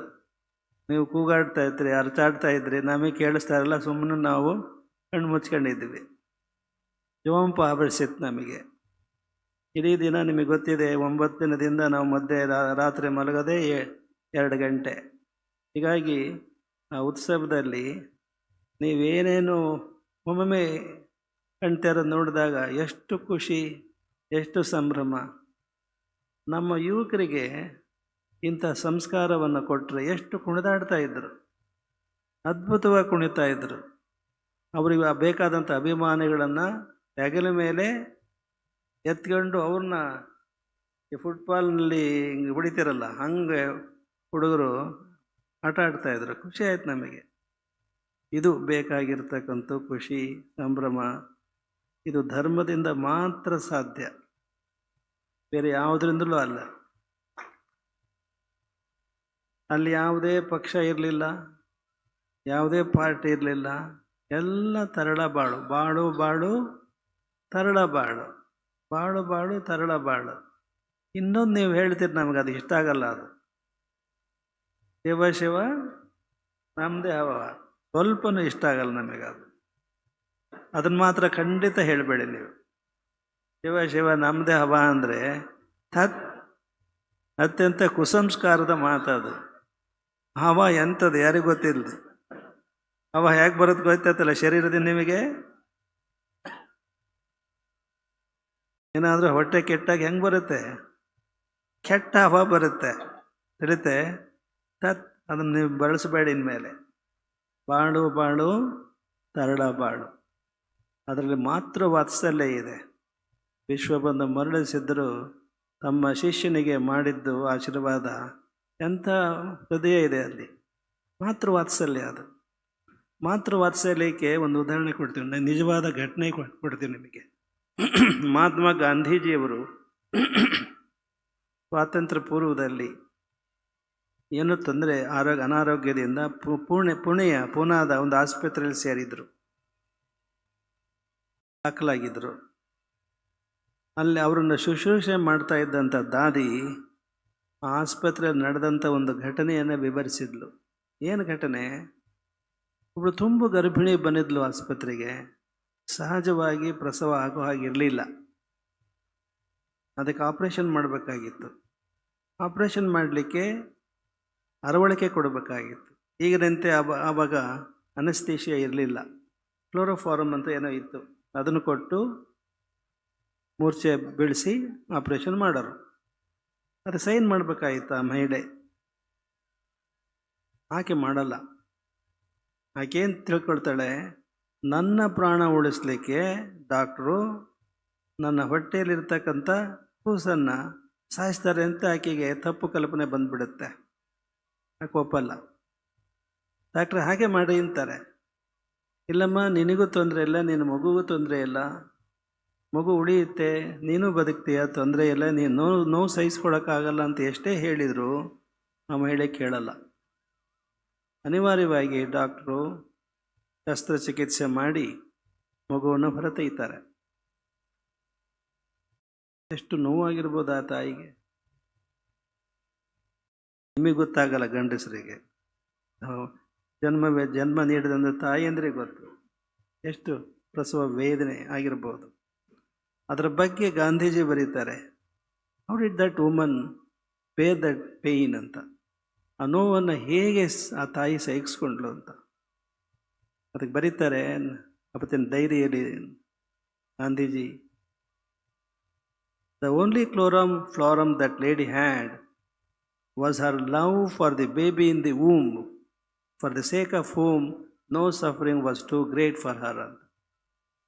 ಹೊಟ್ಟೆಯಲ್ಲಿರ್ತಕ್ಕಂಥ ತನ್ನ ಮಗುವಿನ ಮೇಲಿನ ವಾತ್ಸಲ್ಯ ಇದೆ, ಮಾತೃ ವಾತ್ಸಲ್ಯ, ಅದೇ ಕ್ಲೋರೋಫಾರ್ಮ್ ಆಗಿ ಎಷ್ಟೇ ನೋವಾದರೂ ಸಹಿಸ್ಕೊಳ್ಳೋ ಶಕ್ತಿ ಆ ಮಾತೃ ವಾತ್ಸಲ್ಯದಿಂದ ಬಂತು ಅಂತ ಗಾಂಧೀಜಿ ಬರೀತಾರೆ. ಇದು ಆ ವಾತ್ಸಲ್ಯ. ಆ ವಾತ್ಸಲ್ಯದಲ್ಲಿ ಬೆಳೆದವರು ನೀವೆಲ್ಲರೂ ಸಹ. ಮಾತೃ ವಾತ್ಸಲ್ಯದಲ್ಲಿ ಎಷ್ಟೊಂದು ಸಾಕಿರ್ತಾರೆ, ಸಲಹಿರ್ತಾರೆ ನಿಮ್ಮ ತಂದೆ ತಾಯಿಗಳು. ನೀವು ನಿಮ್ಮನ್ನು ಬೆಳೆದು ಯುವಕರನ್ನಾಗಿ ಮಾಡೋವರೆಗೂ ಏನೆಲ್ಲ ಕಷ್ಟಗಳನ್ನು ಅನುಭವಿಸಿರ್ತಾರೆ. ಆರ್ಥಿಕ ಕಷ್ಟ, ನೀನು ಮಾಡಿದಂಥ ಕೊಳಚೆ ಎಲ್ಲ ಎಷ್ಟು ಅವರು ನಿರ್ವಹಿಸಿರ್ತಾರೆ. ನೀನು ಬೆಳೆದು ದೊಡ್ಡವನಾದ ಮೇಲೆ ಅವರನ್ನು ಹೇಗೆ ನೋಡ್ಕೊಳ್ತೀಯ? ಅಣ್ಣ ತಮ್ಮಂದರು ಆಸ್ತಿ ವ್ಯಾಜ್ಯ ಮಾಡಿಕೊಂಡು ಎಷ್ಟು ಕಲಹ ಉಂಟು ಮಾಡಿಕೊಳ್ತಾರೆ. ಒಂದು ಪದ್ಧತಿ ಇದೆ ಹಳ್ಳಿ ಪಂಚಾಯತಿಯಲ್ಲಿ, ತಂದೆ ತಾಯಿಗಳ ಜೀವನಾಂಶಕ್ಕೆ 1-2 ಎಕರೆ, ಉಳಿದಿದೆಲ್ಲ ಸಮನಾಗಿ ಹಂಚ್ತಾರೆ. ನಮ್ಮ ಅನುಭವದಲ್ಲಿ ಈಗೇನು ಬರ್ತಾ ಇದೆ ಅಂದರೆ, ಆ ತಂದೆ ತಾಯಿಗಳಿಗೆ ಏನು ಜೀವನಾಂಶಕ್ಕೆ ಅಂತ ಇಡ್ತಾರಲ್ಲ, ಅದನ್ನ ಇವಾಗಲೇ ಹೇಳ್ಬೇಕು. ಅವು ಸತ್ತು ಹೋದ ಮೇಲೆ ಏನು ಯಾರಿಗೇನು ಅಂತ ಇವಾಗಲೇ ಹಂಗೆ ಬರೆಸ್ತಾರೆ. ಒಂದು ಘಟನೆ ನಡೆದದ್ದು ಹೇಳ್ತೀವಿ. ಕೆಲವು ವರ್ಷಗಳ ಹಿಂದೆ ಒಬ್ಬ ಹಿರಿಯ ಯಜಮಾನರು, ಭಾಳ ಶ್ರೀಮಂತರು, ನಮ್ಮ ಹತ್ರ ಬಂದಿದ್ದರು. ಏನು ದೇವ್ರ ಯಜಮಾನ್ರೆ ಅಂತ ಕೇಳಿದ್ವಿ. ಅವ್ರಿಗೆ 4 ಜನ ಮಕ್ಕಳು. ನಾವು ಹೆಸರು ಹೇಳೋಕ್ಕೆ ಹೋಗಲ್ಲ, ಘಟನೆ ಮಾತ್ರ ನಿರೂಪಿಸ್ತೀವಿ. 4 ಜನ ಮಕ್ಕಳು ಆಸ್ತಿ ಹಂಚಿಕೊಟ್ಟಿದ್ದಾರೆ. ಯಾರು ಒಪ್ತಾ ಇಲ್ಲ, ನೀನು ಸರಿಯೇ ಮಾಡಿಲ್ಲ ಅಂತ. 2ನೇ ಮಗ ಒಪ್ತಾ ಇಲ್ಲ, ಅವನು ಸರಿ ಮಾಡು ಅಂತ. ಮಾಡೋಕ್ಕಾಗಲಿಲ್ಲ. ನಮ್ಮ ಹತ್ರ ಬಂದರು. ನಮ್ಗೆ ಚೆನ್ನಾಗಿ ಗೊತ್ತಿತ್ತು ಆ ಫ್ಯಾಮಿಲಿ. ಅದು ಅವ್ರನ್ನ ಕರೆಸಿದ್ವಿ, ನೋಟಿಸ್ ಕೊಟ್ಟು ವಿಚಾರ ಮಾಡ್ತಾ ಹೋದ್ವಿ. ಭಾಳಷ್ಟು ಆಸ್ತಿ ಇತ್ತು, ಎಲ್ಲರಿಗೂ ಮನೆ, ಎಲ್ಲರಿಗೂ ಜಮೀನು, ಎಲ್ಲರಿಗೂ ಒಡವೆ ವಸ್ತ್ರ ಎಲ್ಲ ಹಂಚ್ಕೊಟ್ವಿ ಸಮನಾಗಿ. ನಗರದಲ್ಲಿ ಒಂದು ಮನೆ ಇತ್ತು, RCC ಮನೆ. ಅದನ್ನು ನಾವು ತಂದೆ ತಾಯಿಗಳ ಜೀವನಾಂಶಕ್ಕೆ ಅದನ್ನು ಇಟ್ಟು ತಂದೆ ತಾಯಿ ಕಾಲವಾದ ಮೇಲೆ ಅದು ಎರಡನೇ ಮಗನಿಗೆ ಸಲ್ಲಬೇಕು ಅಂತ ನಾವು ತೀರ್ಮಾನ ಬರೆದ್ವಿ. ಹಂಗೆ ಬರೆದ ತಕ್ಷಣವೇ ಎರಡನೇ ಮಗ ಮುಖ ಸಿಂಟ್ರಿಸ್ಕೊಂಡು ಹೊರಟ. ಬೇಜಾರಾಯ್ತು, ಸಿಟ್ಟತ್ತು ಕರೆಸಿದ್ವಿ ಅವನ್ನ ಒಳಗೆ. ಏನೋ ನಿನಗೇನು ಅನ್ಯಾಯ ಆಗಿದೆಯೋ, ಯಾಕೋ ಅದು ನೀನು ಹೊರಗೆ ಹೋದೆ, ನೀನು ಏನು ಹೇಳು ಅಂದ್ವಿ. ಅದಕ್ಕೆ ಅವನು ಕೊಟ್ಟ ಉತ್ತರ, ನಮ್ಮಪ್ಪ ಇನ್ನೂ 20 ವರ್ಷ ಬದುಕ್ತಾನೆ, ಅಲ್ಲಿ ತನಕ ಕಾಯಬೇಕಂದು ನಾನು ಮನೆ ತಗೊಳಕ್ಕೆ ಅಂತಾನೆ. ಇದು ನಡೆದ ಘಟನೆ ಇದು. ನಮ್ಮಪ್ಪ ಇನ್ನೂ 20 ವರ್ಷ ಬದುಕ್ತಾನೆ, ಅಲ್ಲಿವರೆಗೆ ಕಾಯ್ಬೇಕ ನಾನು ಹೇಳಿ. ಕುಟುಂಬಗಳು ಹೇಗಾಗಿವೆ. ಇನ್ನೊಂದು ಘಟನೆ, ಇವು ಜೀವನದಲ್ಲಿ ನಮ್ಮ ನ್ಯಾಯಪೀಠದಲ್ಲಿ ನೇರವಾಗಿ ಮನಗಂಡಂಥ ಉದಾಹರಣೆಗಳು. ಈಗ ಅಣ್ಣ ತಮ್ಮಂದ್ರ ಜಗಳ, ಆಸ್ತಿ ಜಗಳ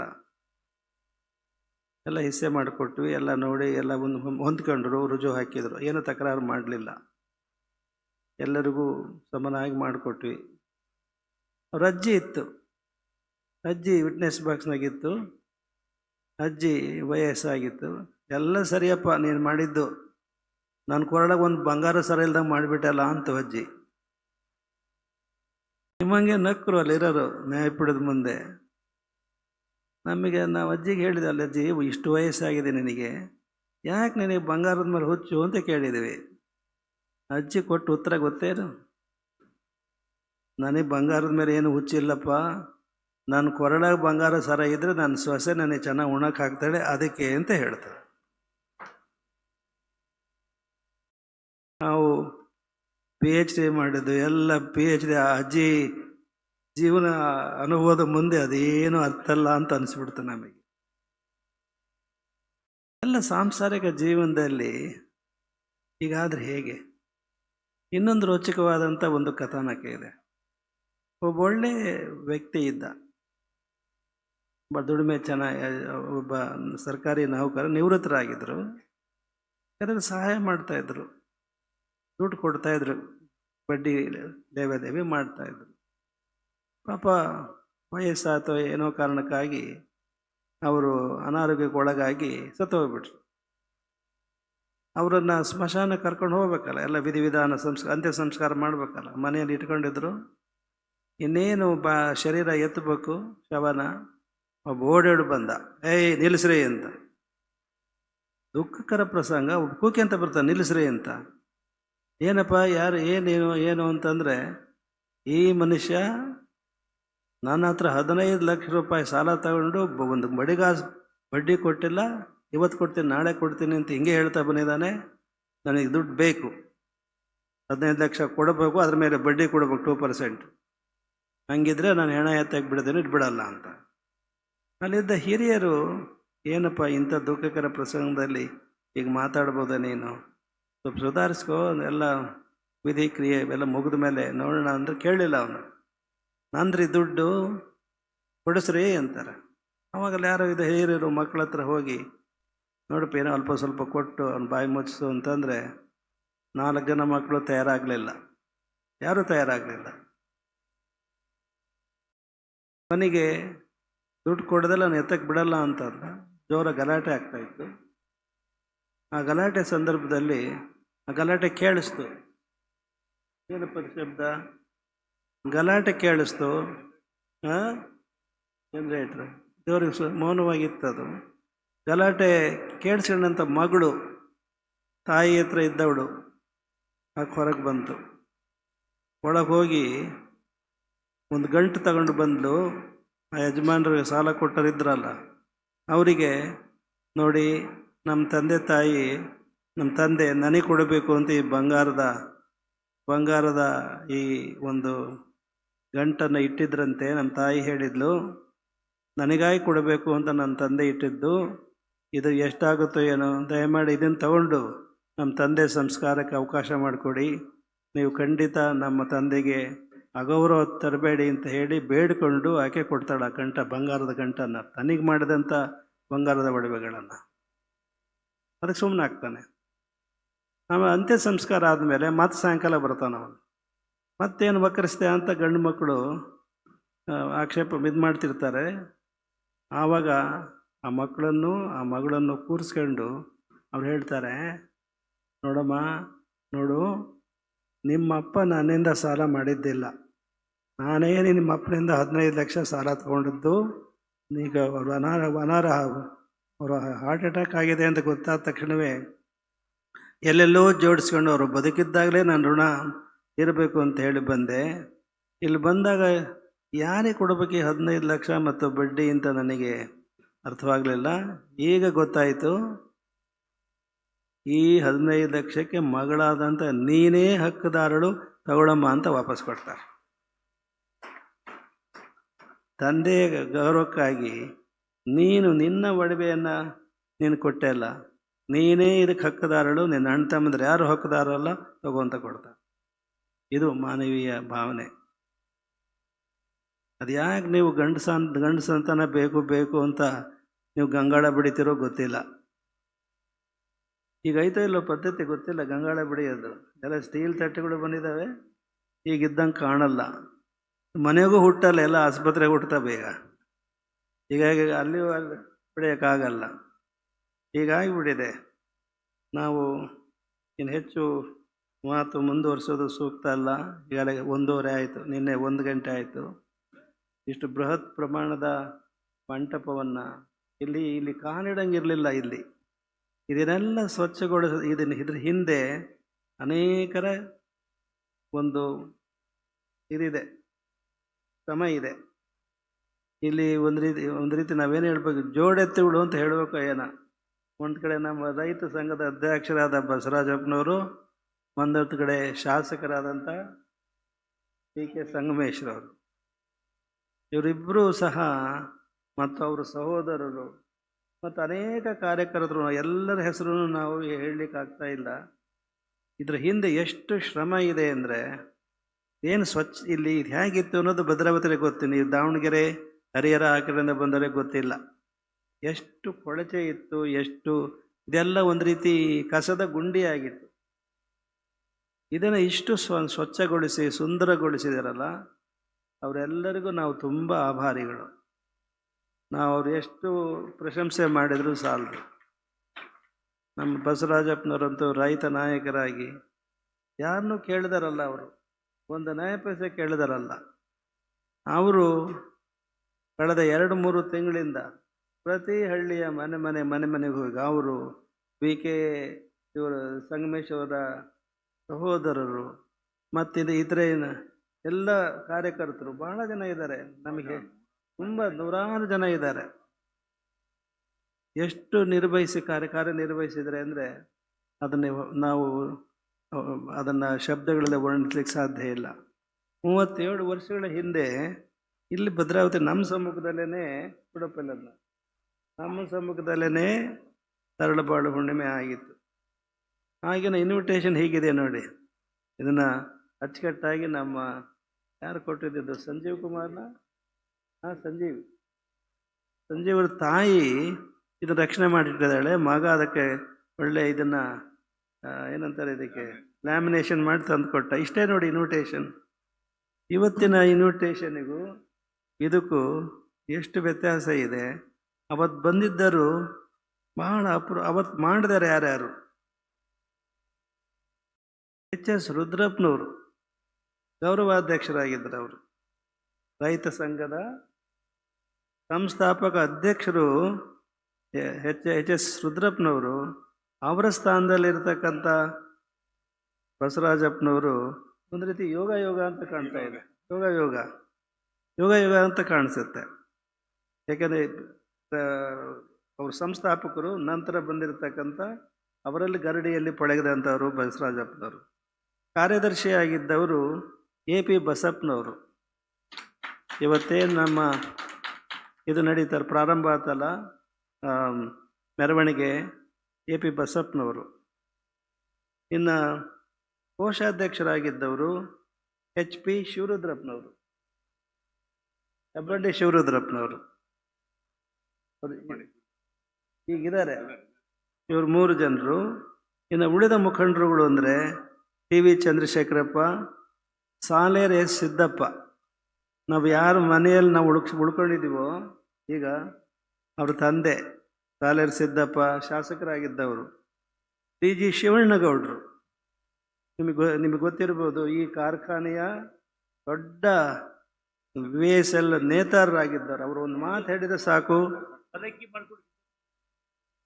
ಪಲ್ಲಕ್ಕಿಯನ್ನು ಸಿದ್ದಪ್ಪ ಗೌಡರು ಮಾಡಿಕೊಟ್ರು ಅಂತ ಹೇಳಿದ್ರಲ್ಲ, ಅವರ ದತ್ತು ಮಗ ಯಾರು, ಶಿವನಗೌಡರು. ಇನ್ನು KM ಜವರಯ್ಯನವರು, ಅವ್ರು ಇದಾರೆ ಇಲ್ಲ ಗೊತ್ತಿಲ್ಲ ನನಗೆ, ಜವರಯ್ಯನವರು. ಆಮೇಲೆ SL ಲಕ್ಷ್ಮಣರವರು, B ಕೃಷ್ಣ ಭಟ್ರು, ಡಾಕ್ಟರ್ ಮುರುಗೇಂದ್ರಯ್ಯ, ಪ್ರೇಮರಾಜ್, ಹಿಮ್ಮತ್ ರಾಜ್ ಶರ್ಮಾ, HC ಬಸವರಾಜಪ್ಪ, ಹೆಬ್ಬಂಡಿ ಬಸವರಾಜಪ್ಪನವರು, KL ನಿಂಗಯ್ಯ, ಕಲ್ಯಾಣ ಹಾಲಯ್ಯನವರು, ನಮ್ಮ ತೀರ್ಥಯ್ಯನ ತಂದೆ, ಕಲ್ಯಾಣ ಹಾಲಯ್ಯನವರು, ಅವರಲ್ಲ ಅಲ್ಲ, ಕಲ್ಯಾಣ ಹಾಲ ಶಾನ್ಭೋಗ್ ತೀರ್ಥಯ್ಯನವ್ರ ತಂದೆ ಬೇರೆ, ಇವರಲ್ಲ, ಕಲ್ಯಾಣ ಹಾಲಯ್ಯನವರು, ಕಲ್ಯಾಣಲ್ಲಿರೋರು. H ಲೋಕೇಶಪ್ಪನವರು, ಲಕ್ಷ್ಮಣರಾವ್ ಅವರು, B ರಂಗಪ್ಪ, ಅಬ್ದುಲ್ ರಶೀದ್, KP ಜಗನ್ನಾಥ್, ಮಾಗ್ನೂರ್ ರಾಜಶೇಖರ್. ಇನ್ನು ಕಾರ್ಯದರ್ಶಿಯಾಗಿ ಕೆಲಸ ಮಾಡಿದವರು KT Eshwarappa, GS Veerabhadrappa, HG Umapathi, BP Shivakumar, doctor H Shivalingappa, H Basavappa. ಸಹ ಕಾರ್ಯದರ್ಶಿಯಾಗಿದ್ದರು ಧನಂಜಯ ಪಾಟೀಲ್, P ರುದ್ರೇಶನ್ ಮತ್ತು ಇತರ ಸದಸ್ಯರು. ಇವ್ರನ್ನೆಲ್ಲ ನಾವು ಭಾವಪೂರ್ಣವಾಗಿ ನಾವು ನೆನೆಸ್ಕೊಳ್ಳೋಕೆ ಈ ಸಂದರ್ಭದಲ್ಲಿ ಬಯಸ್ತೀವಿ. ಭಾಗವಹಿಸಿದವರು ಬಹಳ ಅಪರೂಪದ ವ್ಯಕ್ತಿಗಳಿದ್ದಾರೆ. ನಮ್ಮೇನು ಬೊಮ್ಮಾಯಿ ಅವರು ಬಂದು ಹೋದ್ರಲ್ಲ, ಬಸವರಾಜ ಬೊಮ್ಮಾಯಿ, ಅವರ ತಂದೆ SR ಬೊಮ್ಮಾಯಿ ಅವರು ಭಾಗವಹಿಸಿದ್ದಾರೆ. ಎಂಥ ಯೋಗ ಇದೆ ನೋಡಿ. SR ಬೊಮ್ಮಾಯಿ, ರಾಮಕೃಷ್ಣ ಹೆಗ್ಗಡೆ ಅವರು ಮುಖ್ಯಮಂತ್ರಿ ಆಗಿದ್ದರು, ಅವರು ಬಂದಿದ್ದರು, ಪಾಟೀಲ್ ಪುಟ್ಟಪ್ಪನವರು, ಹೀಗೆ ಅನೇಕ ಹದಮಾರು ಮಠದ ಶ್ರೀಗಳು ಬಂದಿದ್ದಾರೆ. ಇದು ನಡೆದಿದ್ದು 1987ರಲ್ಲಿ. ಎಷ್ಟು ನಿಸ್ಪೃಹತೆಯಿಂದ ಇವರೆಲ್ಲ ಆಗಿದ. ಬಾಲಗಂಗಾಧರನಾಥ ಮಹಾಸ್ವಾಮಿಗಳವರು ನಮ್ಮನ್ನು ಭಾಳ ಪ್ರೀತಿಯಿಂದ ನೋಡ್ತಾ ಇದ್ದಂಥ, ಹಾಗಾಗಿ ಅವರು ಮಠಕ್ಕೆ ಕರೆಸ್ಕೊಳ್ತಾ ಇದ್ರು ಬೆಂಗಳೂರಿನಲ್ಲಿ. ನಮ್ಮ ಜೊತೆ ಕೂರಿಸ್ಕೊಂಡು ಅವರು ಪ್ರಸಾದ ಸ್ವೀಕರಿಸೋದಕ್ಕೆ ಎಷ್ಟು ಇಷ್ಟಪಡ್ತಾ ಇದ್ರು ಅಂತ ಹೇಳಿದರೆ ನಾವು ಅವ್ರನ್ನ ತುಂಬ ಮಿಸ್ ಮಾಡ್ಕೊಳ್ತಾ ಇದ್ದೀವಿ. ನಿರ್ಮಲಾನಂದ ಸ್ವಾಮಿಗಳ ಈಗ ಅವರ ಗುರುಗಳು. ಹೀಗೆ ಇದೆಲ್ಲ ಕಾರ್ಯಕ್ರಮ ಏನು ಹಿಂದೆ ನಡೆದಿದೆ, ಅತ್ಯಂತ ಸ್ಮರಣೀಯ ಕಾರ್ಯಕ್ರಮ ಇದು. ಇದೇನು ಸ್ವಚ್ಛತೆ ಆಗಿದೆ, ಈ ಸ್ವಚ್ಛತೆ ಮತ್ತೆ ಕಸದ ಗುಂಡಿ ಆಗಬಾರ್ದು. ಹಾಗೆ ಇದನ್ನು ರಕ್ಷಣೆ ಮಾಡಬೇಕು. ಅದಕ್ಕೆ ನಮ್ಮ ಕೇಂದ್ರ ಸಚಿವರು ಕುಮಾರಸ್ವಾಮಿ ಅವರು ಒಪ್ಕೊಂಡಿದ್ದಾರೆ. MPM ಸಂಬಂಧಪಟ್ಟಂಗೆ ನಮ್ಮ ಈಶ್ವರ ಖಂಡ್ರೆ ಅವರು, ನಾವೀಗ ಬಂದಿರತಕ್ಕಂಥ ನಮ್ಮ ಶಾಸಕ ಮಂತ್ರಿಗಳೇನಿದ್ದಾರೆ, ತೋಟಗಾರಿಕೆ ಮಂತ್ರಿಗಳು, ಏನಾದರೂ ಮಾಡಿ ಒಂದಿಷ್ಟು ತೋಟಗಾರಿಕೆ ನೀವು ಮಾಡ್ತಿರೋ ನೋಡಿ, ನಿಮ್ಮ ಬಜೆಟ್ನಲ್ಲಿ ಸೇರಿಸಿ. ಇಲ್ಲಿ ಒಂದು ಬೇಲಿ ಹಾಕಿಸಿ ಇದನ್ನು ವಯಸ್ಸಾದಂಥ ಹಿರಿಯರು ಅವ್ರ ಮೊಮ್ಮಕ್ಕಳನ್ನು ಕರ್ಕೊಂಬಂದು ಇಲ್ಲಿ ಓಡಾಡಂಗಾದರೆ ಇನ್ನೂ 4 ಕಾಲ ಜಾಸ್ತಿ ಬದುಕ್ತಾರೆ ಅಂತ ಅನಿಸುತ್ತೆ. ಏನಾದರೂ ಮಾಡಿ ಒಂದು ಪ್ರಯತ್ನ ಮಾಡ್ತೀಯ ನೋಡಬಹುದು. ಮಾಡ್ತೀಯಾ? ಖಂಡಿತ. ಲ್ಯಾಂಡ್ ಯಾವುದು ಸರ್ಕಾರದ್ದೇ, ನಿಮ್ದೇನೆ ಲ್ಯಾಂಡು? ಇದು VSL ಇದು ಹೆಲಿಪ್ಯಾಡ್. ನೀವು ಸೆಂಟ್ರಲ್ ಗೌರ್ಮೆಂಟ್ ಬರೀರಿ, ನಾವು ಹಿಂಗೆ ಮಾಡ್ತೀವಿ ಅಂತ ಬರೀರಿ. ನೀವು ಪರ್ಮಿಷನ್ ತಗೊಳ್ಳಿ. ಲ್ಯಾಂಡ್ ನೀವು ಗುತ್ತಿಗೆ ತಗೊಳ್ರಿ. ನೀವು ಹಾಂ ಕೊಟ್ಟಿದ್ದೀರಿ. As them to permit you. ಇದೆಲ್ಲ ಕಸದ ಗುಂಡಿ ಆಗ್ತಾ ಇದೆ, ನಾವು ಅಭಿವೃದ್ಧಿ ಪಡಿಸ್ತೀವಿ. ನಾವೇನು ನಿಮ್ಮ ಓನರ್ಶಿಪ್ ಪಡೆಯಲ್ಲ. ಈಗ ಇದು ಮಾಡ್ತಿರಲ್ಲಪ್ಪ ನೀವು, ಏನು ಕೋರ್ ಕೊಡ್ತಿರಲ್ವ ಜಮೀನು ಮಾಲೀಕ ಒಬ್ಬ ಇರ್ತಾನೆ. ಕೋರು ಅಂತೀರ, ಏನಂತೀರ ಇಲ್ಲಿ? ಹಾಂ, ಗುತ್ತಿಗೆ ಅದೇನು ಬೇಡ. ಅದನ್ನು ಮೂಲ ಕೇಂದ್ರ ಸರ್ಕಾರನೇ ಇರುತ್ತೆ. ನಾವು ಹೀಗಾಗಿದೆ ನೋಡಿಬಿಟ್ಟು ಹೇಗಾದರೂ ಮಾಡಿ ಕೇಂದ್ರ ಸರ್ಕಾರದ ಪರ್ಮಿಷನ್ ತಗೊಂಡು ಇದಕ್ಕೆಲ್ಲ ಒಂದು ಇದನ್ನು ಹಾಕ್ಸ್ಬಿಟ್ಟು ಫೆನ್ಸಿಂಗ್ ಹಾಕಿಸಿ ಒಂದು ಎಷ್ಟು ಎಕರೆ ಇದೆ, 100 ಎಕರೆ ಇದೆ ಏನೋ ಇದು. ಇಲ್ಲಿ ನಮ್ಮ ತರಳಬ ಹುಣ್ಣಿಮೆ ಇಲ್ಲಿ ಇದು 100 ಅಷ್ಟೇ ಇರ್ಬೇಕು. 116 ಎಕರೆ ಇದೆ. 116 ಎಕರೆ ಮಾಡಿದರೆ ಇಡೀ ಭದ್ರಾವತಿ ಜನ, ಹಿರಿಯರು, ವಯಸ್ಸಾದವರು ಇನ್ನೂ 4 ಕಾಲ ಬದುಕ್ತಾರೆ. ಆ ಥರದ ಒಂದೊಳ್ಳೆ ಇದನ್ನು ಮಾಡಿದರೆ, ವ್ಯವಸ್ಥೆ ಮಾಡಿದರೆ ಈ ಭದ್ರಾವತಿ ಜನ ನೆನೆಸ್ತಾರೆ, ಪ್ರಯತ್ನ ಮಾಡೋದು. ಸರ್ಕಾರಕ್ಕೆ ಏನು ದೊಡ್ಡದಕ್ಕಲ್ಲ. ನೀವು ಬಯಸ್ತಿರೋವುದೋ ಇಲ್ಲೋ?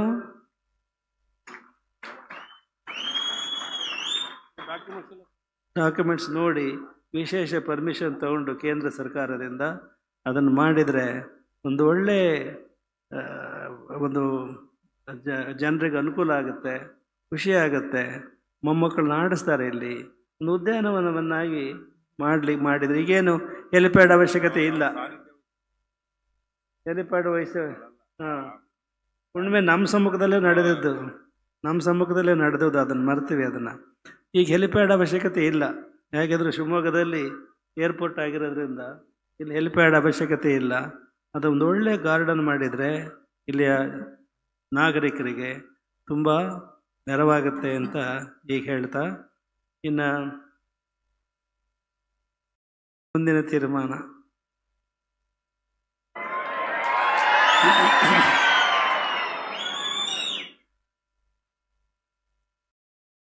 ಇನ್ನೊಂದೇನು ಹೇಳಬೇಕು ಅಂತ ಇದ್ವಿ, ಆದರೆ ಭಾಳ ವೇಳೆ ಆಗಿದೆ. ಮುಂದಿನ ಭಾಳ ಕಡೆಯಿಂದ ಅರ್ಜಿಗಳು ಬಂದಿದ್ದಾವೆ. ನಿಮಗೆ ಆಶ್ಚರ್ಯ ಆಗ್ಬೋದು. ಮತ್ತೊಮ್ಮೆ ಇವ್ರನ್ನೆಲ್ಲರನ್ನೂ ಅಭಿನಂದಿಸ್ತೀವಿ. ಇವ್ರು ಯಾರ್ಯಾರು ವಿಶ್ರಮಿಸಿದಾರೋ ಪ್ರಾಯಶಃ ನಾಳೆಯಿಂದ ನಿಮ್ಮ ಕಾಲು ಇತ್ಲಾಗೆ ಇಳಿಯುತ್ತವೆ ಅಂತ ಕಾಣುತ್ತೆ. ನಾಳೆ ಇತ್ಲಾಗೆ ನಿಮ್ಮ ಕಾಲು ಇಳಿತವೆ. ಮನೆಗಿರೋಕ್ಕೆ ಇಷ್ಟ ಆಗಲ್ಲ ನಿಮಗೆ. ಇದು ಇಲ್ಲಿಗೆ ಕಾಲು ಇಳಿತವೆ. ಆದರೆ ಎಲ್ಲದೂ ಕಾಲದ ಮಿತಿ ಇದೆ. 9 ದಿನಗಳ ಕಾಲ ಒಂದು ರೀತಿಯ ನವರಾತ್ರಿ ಆಗಿ 9 ದಿನ ಶಿವರಾತ್ರಿನೂ ಆಯಿತು. ಈಗಲೇ 1/3 ಶಿವರಾತ್ರಿ ಆದಂಗೂ ಆಗಿದೆ. ಪ್ರಾರಂಭದಲ್ಲಿ ಹೇಳಿದ್ವಲ್ಲ ನಾವು, ಹೇಗೆ ಶಿವರಾತ್ರಿ ಒಂದು ದಿವಸ ಹೇಗೆ ಕಳಿತೀರಿ ಅಂತ ಹೇಳಿ. ಭಕ್ತಿ ಜಾಗೃತಿ ಆಗಬೇಕಾಗಿದೆ. ಇವ್ರ ತಂದೆ ರಾಮನೂರು ಶಿವಶಂಕರಪ್ಪನವರು, ಅವ್ರಿಗೆ ಯಾವಾಗಲೂ 2 ಜೇಬು ಇರ್ತಿದ್ವು. ಒಂದು ಜೇಬು ಅವರ ಧರ್ಮಪತ್ನಿ ಪಾರ್ವತಮ್ಮಂದು, ಇನ್ನೊಂದು ಜೇಬು ಅವ್ರ ಸ್ವಂತದ್ದು. ನಿಮಗೆ ಅರ್ಥ ಆಗಲ್ಲ, ದಾವಣಗೆರೆಗೆ ಅರ್ಥ ಆಗುತ್ತೆ. ಪಾರ್ವತಮ್ಮನವ್ರದ್ದು ಅಂದರೆ ಯಜಮಾನರು ಗುರುಗಳ ದರ್ಶನಕ್ಕೆ ಹೋಗ್ತಾರೆ ಅಂದರೆ ಅದರಲ್ಲಿ ಗುರುಗಳು ಕಾಣಿಕೆಗಾಗಿ 2,000 ರೂಪಾಯಿ ಇಟ್ಟು ಕಳಿಸ್ತಾ ಇದ್ರು ನಮಗೆ. ಇನ್ನೊಂದು ಜೇಬು ಯಾವುದು ಅಂದರೆ ಅದು ಬ್ರ್ಯಾಂಡ್ ಗೊತ್ತಿಲ್ಲ ನಮಗೆ. ಯಾವ ಬ್ರ್ಯಾಂಡಪ್ಪ? 555 ಅಂತ ನಾವು ನೋಡಿಲ್ಲ. ಅದು ಒಂದು ಜೇಬು ಪಾರ್ವತಮ್ಮನವ್ರದ್ದು, ಇನ್ನೊಂದು ಜೇಬು 555. ಭಾಳ ಅವರು ಅದರಲ್ಲಿ ಅದನ್ನು ಸೇರ್ತಾ ಇದ್ರು. ಆದರೆ ಕೆಲವು ವರ್ಷಗಳ ಹಿಂದೆ ಕಟ್ಟುನಿಟ್ಟಾಗಿ ನಾವು ಹಾಗಾಗಿ ಅವ್ರಿಗೆ ಹೇಳಿ ಹಂಗಿಸಿ ಅವ್ರು ಬಿಟ್ಟರು. ಪ್ರಾಯಶಃ ಈಗ ಒಂದು 5-6 ವರ್ಷದಿಂದ ಬಿಟ್ಟರು. ಭಾಳ ಭಕ್ತಿ ಅವರಿಗೆ ನಮ್ಮ ಮೇಲೆ ಇತ್ತು. ಅವರು ಕೊನೆವರೆಗೂ ಎಷ್ಟು ದೈವ ಭಕ್ತಿ ಅಂದರೆ, ಗುಡಿ ಇಂಥ ವಾರ ಇಂಥ ಗುಡಿ, ಇಂಥ ವಾರ ಇಂಥದ್ದು. ಅವ್ರಿಗೆ ಎಷ್ಟು ನೆನಪಿನ ಶಕ್ತಿ ಇತ್ತು ಅಂದರೆ ಅಸಾಧಾರಣ ಶಕ್ತಿ. ಎಲ್ಲ ಇವತ್ತಿನ ಮೊಬೈಲ್ ಬಂದುಬಿಟ್ಟಿದ್ದಾವೆ. ಅವ್ರ ಮನಸ್ಸಿನಲ್ಲಿ ಎಲ್ಲ ಮೊಬೈಲ್ ನಂಬರ್ಗಳು ನೆನಪಿರ್ತಿದ್ವು. ಒಂದು ಸಲ ಯಾವುದೋ ಒಂದು ಸಂಗ್ರಹಾಲಯವನ್ನು ಉದ್ಘಾಟನೆ ಮಾಡೋಕ್ಕೆ ಹೋಗಿದ್ದೀವಿ. ಅದೊಂದು ಅಪರೂಪದ ಫೋಟೋ ಇದೆ, ನೀನು ತೆಗೆದು ನೋಡ್ಬೇಕಣಪ್ಪ, ಇಲ್ಲ ನಾವು ನೋಡಿಸ್ಬೇಕು. ಅವರು ತೂಕದಲ್ಲಿ ಹೆಂಗೆ ವ್ಯತ್ಯಾಸ ಮಾಡ್ತಾಯಿದ್ರು ವ್ಯಾಪಾರಿಗಳು, ಅದನ್ನು ಹಿಂಗೆ ತೋರಿಸ್ತಾ ಇದ್ರು. ಅದು ಅಳತೆ ತೂಕ ಮಾಡುವಾಗ ಅದನ್ನು ಹಿಂಗೆ ಒತ್ತಾರಂತೆ ಯಾವುದೋ ಕಡೆಗೆ. ಆ ಚಾಕಚಕ್ಯತೆ ಹೆಂಗೆ ಮಾಡ್ತಾಯಿದ್ರು ಅಂತ ಅವರು ವ್ಯಾಪಾರಸ್ಥರಾಗಿ ಅವರು ಸ್ವಾನುಭವದಿಂದ ಹೇಳ್ತಿದ್ರು. ಏನೋ ಗೊತ್ತಿಲ್ಲಪ್ಪ. ಭಾಳ ಅವರು ಅಷ್ಟು ಮಂತ್ರಿಗಳಾಗಿದ್ದರು. ದೊಡ್ಡ ಸಂಸ್ಥೆಯ ಜನರಲ್ ಸೆಕ್ರೆಟರಿ ಆಗಿದ್ರು ಸಹ. ಆ ಅಂಗಡಿ ಮೊದಲೇನಿತ್ತಲ್ಲ, ಅಂಗಡಿಗೆ ಹೋಗಿ ಕೂತ್ಕೊಳ್ಳೋದು ಮಾತ್ರ ಬಿಡ್ತಿರಲಿಲ್ಲ. ಅವರು ಹೋಗೋರ ಲೆಕ್ಕ ನೋಡೋರು. ನಾವು ಆಸ್ಪತ್ರೆಗೆ ಹೋಗಿದ್ದೇವೆ ನೋಡುವಾಗ, ಅಲ್ಲೂ ಕೇಳ್ತಾ ಇದ್ರು ಅವರು. ಕೊನೆಯವರೆಗೂ ಪಕ್ಕದ ಅದು ಎಂಥ ದೇವಸ್ಥಾನ ಅಲ್ಲಿ, ಬಕೇಶ್ವರ ದೇವಸ್ಥಾನ. ಈ ಮಧ್ಯೆ ನಮಗವ್ರಿಗೆ ಸ್ವಲ್ಪ ವ್ಯತ್ಯಾಸ ಬಂತು. ನಾವು ಗುರುಗಳಾಗಿ ನಮ್ಮ ಮಠದ ಗೌರವ ಘನತೆಯನ್ನು ಕಾಪಾಡಲಿಕ್ಕೆ ನಾವು ನಿಷ್ಠುರವಾಗಿ ಒರೆಸಲೇಬೇಕಾಗತ್ತೆ, ಅನಿವಾರ್ಯ ಅದು. ಈಗ ನೋಡಿದ್ರಿ, ಈಗ ನಾವು ನಿಷ್ಠುರವಾಗಿ ನಮ್ಮ ಶಾಸಕರಿಗೆ, ಮಂತ್ರಿಗಳಿಗೆ, ಸಂಸದರಿಗೆ, ನಮ್ಮ ಗುರುಗಳ ಕರ್ತವ್ಯ ಅದು. ಶಿಷ್ಯರನ್ನು ನೀವು ಸುಮ್ಮನೆ ಭಾಷಣ ಮಾಡ್ತೀರಿ, ಗು ಅಂದರೆ ಕತ್ಲೆ, ರು ಅಂದರೆ ಬೆಳಕು ಅಂತೀರಿ, ಹೌದಾ ಇಲ್ರಿ? ಅದನ್ನು ನಾವು ಕಾರ್ಯತಃ ನಾವು ಮಾಡೋದು. ನಮ್ಮ ಶಿಷ್ಯರದು ಭಾಳ ಹಠ ಸ್ವಭಾವ. ನಾವು ನ್ಯಾಯಪೀಠ ನಡೆಸುವಾಗ ನ್ಯಾಯಾಧೀಶರು ಯಾರಿಗೂ ಹೊಡೆಯಲ್ಲ. ನಾವು ಎಷ್ಟೋ ಜನ ಹಿರಿಯರಿಗೆ ನಾವು ಸ್ವತಃ ಬಾರಿಸಿದ್ದೀವಿ, ಮುಖಕ್ಕೆ ಕಪಾಳಕ್ಕೆ ಬಾರಿಸಿದ್ದೀವಿ. ನಿಮಗೆ ಗೊತ್ತಿಲ್ಲ. ನಾವು ಭಾಳ ಸೌಮ್ಯ ಅಂತ ನೀವು ಅಂದ್ಕೊಂತೀರಿ. ಪ್ರಸಂಗ ಬಂದರೆ ಅಷ್ಟೇ ಕಠೋರವಾಗಿ ನಾವು ಬಾರಿಸಿರೋದು ಉಂಟು. ನಮ್ಮ ಶಿಷ್ಯರಿಗೆ ಹಠ ಮಾಡ್ತಾರೆ, ಮಕ್ಕಳು ಹಠ ಮಾಡಿದಾಗ ನೀವು ಬಾರಿಸ್ತೀರಲ್ಲ, ಹಾಗೆ ನಮಗೆ ಅಂಥ ಒಂದು ಆಕ್ರೋಶ ಬಂದಾಗ, ತಪ್ಪು ಅಂತ ಕಂಡು ಬಂದಾಗ ಶಿಕ್ಷೆ ಕೊಟ್ಟಿದ್ದೀವಿ. ನಮ್ಮ ಶಿಷ್ಯರ ಒಂದು ವಿಶೇಷ ಗುಣ ಏನು ಅಂದರೆ, ಹಠ ಮಾಡ್ತಾರೆ, ಗುರುಗಳು ಗದರಿಸಿಕೊಡ್ಲೆ ಗುರುಗಳ ಅಪ್ಪಣೆ. ಇವತ್ತು ನೋಡಿದ್ರಲ್ಲ, ಈಗ ಹರೀಶ್ ಆಗಲಿ, ಮಲ್ಲಿಕಾರ್ಜುನ ಆಗಲಿ, ನಮ್ಮ ಮಾತಿಗೆ ಗೌರವ ಮನ್ನಣೆ ಕೊಟ್ಟು ಅವನ ಎಲೆಕ್ಷನ್ ನಾವು ಟಿಕೆಟು ಅವನಿಗೆ ಅನೌನ್ಸ್ ಮಾಡದೇ ಇದ್ರು ಸಹ ಹರೀಶ ಒಂದು 500-600 ಜನ ಕರ್ಕೊಂಡು ಬಂದಿದ್ದ, ನನಗೆ ಟಿಕೆಟ್ ಕೊಟ್ಟಿಲ್ಲ ಅಂತ ಹೇಳಿ. ಎಷ್ಟನೇ ಇಸ್ವಿಯಪ್ಪ ಅದು? ಎಷ್ಟನೇ ಇಸ್ವಿಯೋ? 94ನೇ ಇಸ್ವಿ. ನನಗೆ ಬಿಟ್ಟು ಪಂಚಮಸಾಲೆ ಶಿವಪ್ಪನವರಿಗೆ ಘೋಷಣೆ ಮಾಡಿಬಿಟ್ರು ಗುರುಗಳು ಅಂತ. ನಮಗೆ ಅನಿವಾರ್ಯ ಆಗ್ತವ. ಪಕ್ಷಾತೀತ, ಜಾತ್ಯತೀತ ಅಂತ ನಾವು ಒಂದು ಧೋರಣೆ ಇಟ್ಕೊಂಡು 5 ಕ್ಷೇತ್ರ ಆಯ್ಕೆ ಮಾಡಿಕೊಂಡು ಭ್ರಷ್ಟಾಚಾರ ಮುಕ್ತ ರಾಜಕೀಯ ಎಲೆಕ್ಷನ್ ಮಾಡಬೇಕು ಅನ್ನೋದು ನಮ್ಮ ಹುಚ್ಚು. ಅದಕ್ಕೆ ಬಲಿಯಾದನು ಹರೀಶ. ಒಂದು 500 ಜನ ಕರ್ಕೊಂಬಂದಿದ್ದ, ಮಠದ ಮುಂದೆ ಪ್ರದರ್ಶನ ಮಾಡಿದ. ಮತ್ತೆ ಅವನು ತನ್ನ ಭಕ್ತಿಯನ್ನು ಗುರುಗಳ ಮೇಲೆ ಕಳ್ಕೊಳ್ಳಿಲ್ಲ. ನಿರಂತರವಾಗಿ ಗುರು ದರ್ಶನಕ್ಕೆ ಬರ್ತಲೇ ಇರ್ತಾನೆ ಅವನು. ನಾವು ಅವನು ಏನು ತಪ್ಪು ಮಾಡಿದ್ವಿ, ಯಾರೇ ತಪ್ಪು ಮಾಡಲಿ ನಾವು ಖಂಡಿಸ್ತೀವಿ. ಅವರನ್ನು ಖಾಸಗಿಯಾಗಿ ಕೂರಿಸ್ಕೊಂಡು ಮಾತಾಡಿ ತಿದ್ದಕ್ಕೆ ಪ್ರಯತ್ನ ಮಾಡ್ತೀವಿ. ಹಾಗೆ ಇಲ್ಲಿಯೂ ಸಹ ಬಹಿರಂಗವಾಗಿ ಆರೋಪ ಪ್ರತ್ಯಾರೋಪಗಳು ಏನು ಬಂದು ನಾವು ಖಾಸಗಿಯಾಗಿ ಕೂರಿಸ್ಕೊಂಡು ಮಾತಾಡ್ತೀವಿ. ಅದು ನಮ್ಮ ಹೊಣೆಗಾರಿಕೆ. ವಿಧಾನಸೌಧದಲ್ಲಿ ಕಚ್ಚಾಡ್ತಿರಲ್ಲ, ವಿಧಾನಸೌಧದಲ್ಲಿ ನಿಮಗೆ ಗೊತ್ತಿಲ್ಲ, ಅಲ್ಲಿ ಎಷ್ಟೇ ಕಾದಾಡಿದರೂ ಹೊರಗೆ ಬಂದ ಕೂಡಲೇ ಎಷ್ಟು ಚೆನ್ನಾಗಿ ಭೋಜನ ಕೈ ಹಾಕೊಂಡು ರಾಜಕಾರಣಿಗಳು ಓಡಾಡ್ತಾರೆ ಅಂದರೆ ಅದನ್ನು ಕಲ್ತ್ಕೋಬೇಕು ನೀವು ರಾಜಕಾರಣಿಗಳಿಂದ. ಅಲ್ಲಿ ಕಾದಾಡ್ತಾರೆ, ಏನು ನಿಮ್ಮ ಮುಂದೆ ತೋರಿಸ್ಕೊಳಕ್ಕೂ ಏನೋ ಗೊತ್ತಿಲ್ಲ. ಎಲ್ಲ ಟಿ ವಿ ನೋಡ್ತಿರಲ್ಲ, ನಮ್ಮ ಶಾಸಕರು ಹೆಂಗೆ ಮಾತಾಡಿದರು ಅಂತಂದು ನಮ್ಮ ನಮ್ಮ ಓಟ್ದಾರು ಅವ್ರಿಗೆ ಸಂತೋಷ ಆಗಲಿ ಅಂತ ಮಾಡ್ತಿರೋ ಏನೋ ಒಂದು. ನಾವು ಹೇಳೋದು, ವಿಧಾನಸೌಧದಲ್ಲಿ ಎಷ್ಟು ಕೋಟಿಗಟ್ಟಲೆ ಖರ್ಚು ಮಾಡ್ತೀರಿ ನಾವು ಮಂತ್ರಿಗಳು ಮತ್ತು ನೀವು ಶಾಸಕರಿಗೆ ಹೇಳೋದು, ನಮ್ಮ ರೈತರಿಗೆ, ನಮ್ಮ ನಾಗರಿಕರಿಗೆ ಏನಾಗಬೇಕು ಅಂತ ಮಾತಾಡಿ. ವ್ಯಕ್ತಿಗತ ನಿಂದನೆಯನ್ನು ನೀವು ಏನು ಕಾರಣಕ್ಕೂ ವಿಧಾನಸಭೆಯಲ್ಲಿ ಮಾಡಿಕೊಡೋದು ಅಂತ ನಾವು ನಿಮಗೆ ಹೇಳೋಕ್ಕೆ ಇಷ್ಟಪಡ್ತೀವಿ. ಇವ್ರು ದೂಷಣೆ ಮಾಡೋದು, ಅವ್ರನ್ನ ಹಂಗಿಸೋದು, ಇವ್ರನ್ನ ಬೈಯೋದು, ಅವ್ರು ಬೈಯೋದು, ಈ ಜಗಳಗಳನ್ನು ಮಾಡ್ತಾ ನೀವು ಸಮಯ ಕಳೆಬೇಡಿ. ಕೋಟ್ಯಾಂತರ ರೂಪಾಯಿ ಖರ್ಚಾಗುತ್ತೆ ಅಲ್ಲಿ. ನೀವೇನು ಮಾಡಬೇಕು, ವೈಯಕ್ತಿಕ ನಿಂದನೆಯನ್ನು ಯಾವ ಶಾಸಕರು ಯಾರ ಮೇಲೂ ಮಾಡಿಕೊಡೋದು ವಿಧಾನಸಭೆಯ ಕಾರ್ಯಕಲಾಪಗಳಲ್ಲಿ.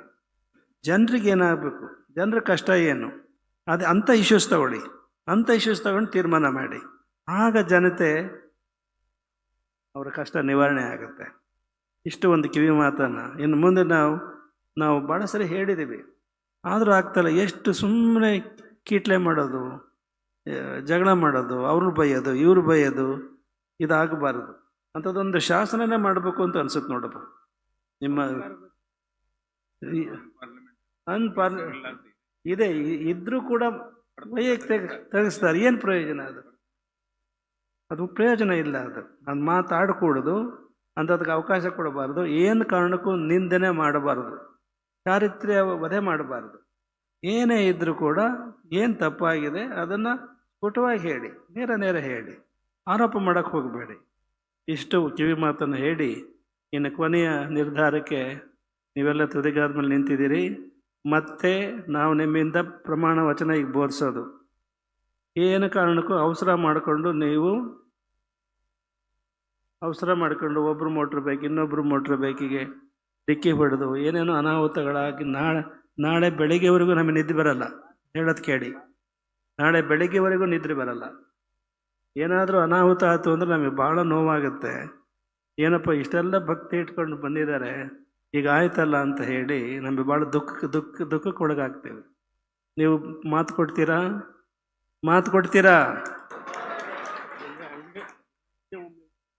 ನೀವು ನಿಧಾನಕ್ಕೆ ಹೋಗಿ. ಮುಂದೆ ಯಾರು ಇದ್ದರೆ ಓವರ್ಟೇಕ್ ಮಾಡೋಕ್ಕೆ ಹೋಗಬೇಡಿ, ನಿಧಾನಕ್ಕೆ ಚಲಿಸಿ. ಅಲ್ಲಲ್ಲಿ ಬೀಗ್ರ ಮನೆ ಸಿಗ್ತವೆ, ಬೀಗ್ರ ಮನೆ ಉಳ್ಕೊಂಬಿಡ್ರಿ. ನೀವು ದಾವಣಗೆರೆ ಹೋಗೋರು ಬೀಗ್ರ ಮನೆ ಉಳ್ಕೊಂಬಿಡ್ರಿ, ಬೆಳಗ್ಗೆ ಎದ್ದು ಹೋಗ್ರಿ, ಖುಷಿ ಆಗುತ್ತೆ ಅವರಿಗೆ. ನಾಳೆ ನೀವೆಲ್ಲರೂ ಸುಖವಾಗಿ ಮನೆ ತಲುಪ್ತೀರಾ ಅನ್ನೋ ಒಂದು ನಿರೀಕ್ಷೆ ನಾವು ಇಟ್ಕೊಂಡು ಈಗ ಮುಂದಿನ ತರಳುಬಾಳು ಹುಣ್ಣಿಮೆ ಘೋಷಣೆ ಮಾಡೋದು. ಭಾಳ ಜನರಿಗೆ ನಿರೀಕ್ಷೆ ಇದೆ. ಯಾರ್ಯಾರು ಅರ್ಜಿ ಕೊಟ್ಟಿದ್ದಾರೆ ಅಂದರೆ ಮುಖ್ಯವಾಗಿ ರಾಣೆಬೆನ್ನೂರವ್ರು ಕೊಟ್ಟಿದ್ದಾರೆ, ಹರಿಹರದವ್ರು ಕೊಟ್ಟಿದ್ದಾರೆ, ದುಬೈದವ್ರು ಕೊಟ್ಟಿದ್ದಾರೆ. ದುಬೈಗೆ ಮಾಡೋಣವಾ? ವಿಮಾನ ಸಾಕಾಗಲ್ಲ, ಫ್ಲೈಟ್ಗಳು ಸಾಕಾಗಲ್ಲ. ನಾವು ನಿಮ್ಮ ನಿರೀಕ್ಷೆ ಮೀರಿ ನಾವು ಒಂದು ತೀರ್ಮಾನಕ್ಕೆ ಬಂದಿದ್ದೀವಿ. ನಿರೀಕ್ಷೆ ಮೀರಿ ನಮ್ಮ ಗುರುಗಳು ಕರ್ನಾಟಕದ ಅಷ್ಟೇ ಅಲ್ಲ, ಹೊರ ರಾಜ್ಯದಲ್ಲೂ ಮಾಡಿದ್ದಾರೆ. ನಮ್ಮ ಕಾಲದಲ್ಲಿ ಯಾವುದೂ ಹೊರ ರಾಜ್ಯದಲ್ಲಿ ಆಗಿಲ್ಲ. ಅದರಿಂದ ಮುಂದಿನ ತರಳುಬಾಳು ಹುಣ್ಣಿಮೆಯನ್ನು ಸಿದ್ದರಾಮ ಕೆರೆ ಕಟ್ಟಿಸಿದ ಜಾಗ ಇದೆಯಲ್ಲ, ಸೊಲ್ಲಾಪುರದಲ್ಲಿ ಮಾಡಬೇಕು ಅಂತ ನಾವು ತೀರ್ಮಾನ ಮಾಡಿದ್ವಿ.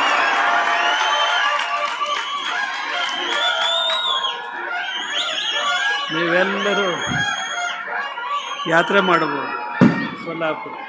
ಸೊಲ್ಲಾಪುರ. ದೇವರು ನಿಮಗೆ ಒಳ್ಳೇದು ಮಾಡಲಿ. ಶುಭರಾತ್ರಿ.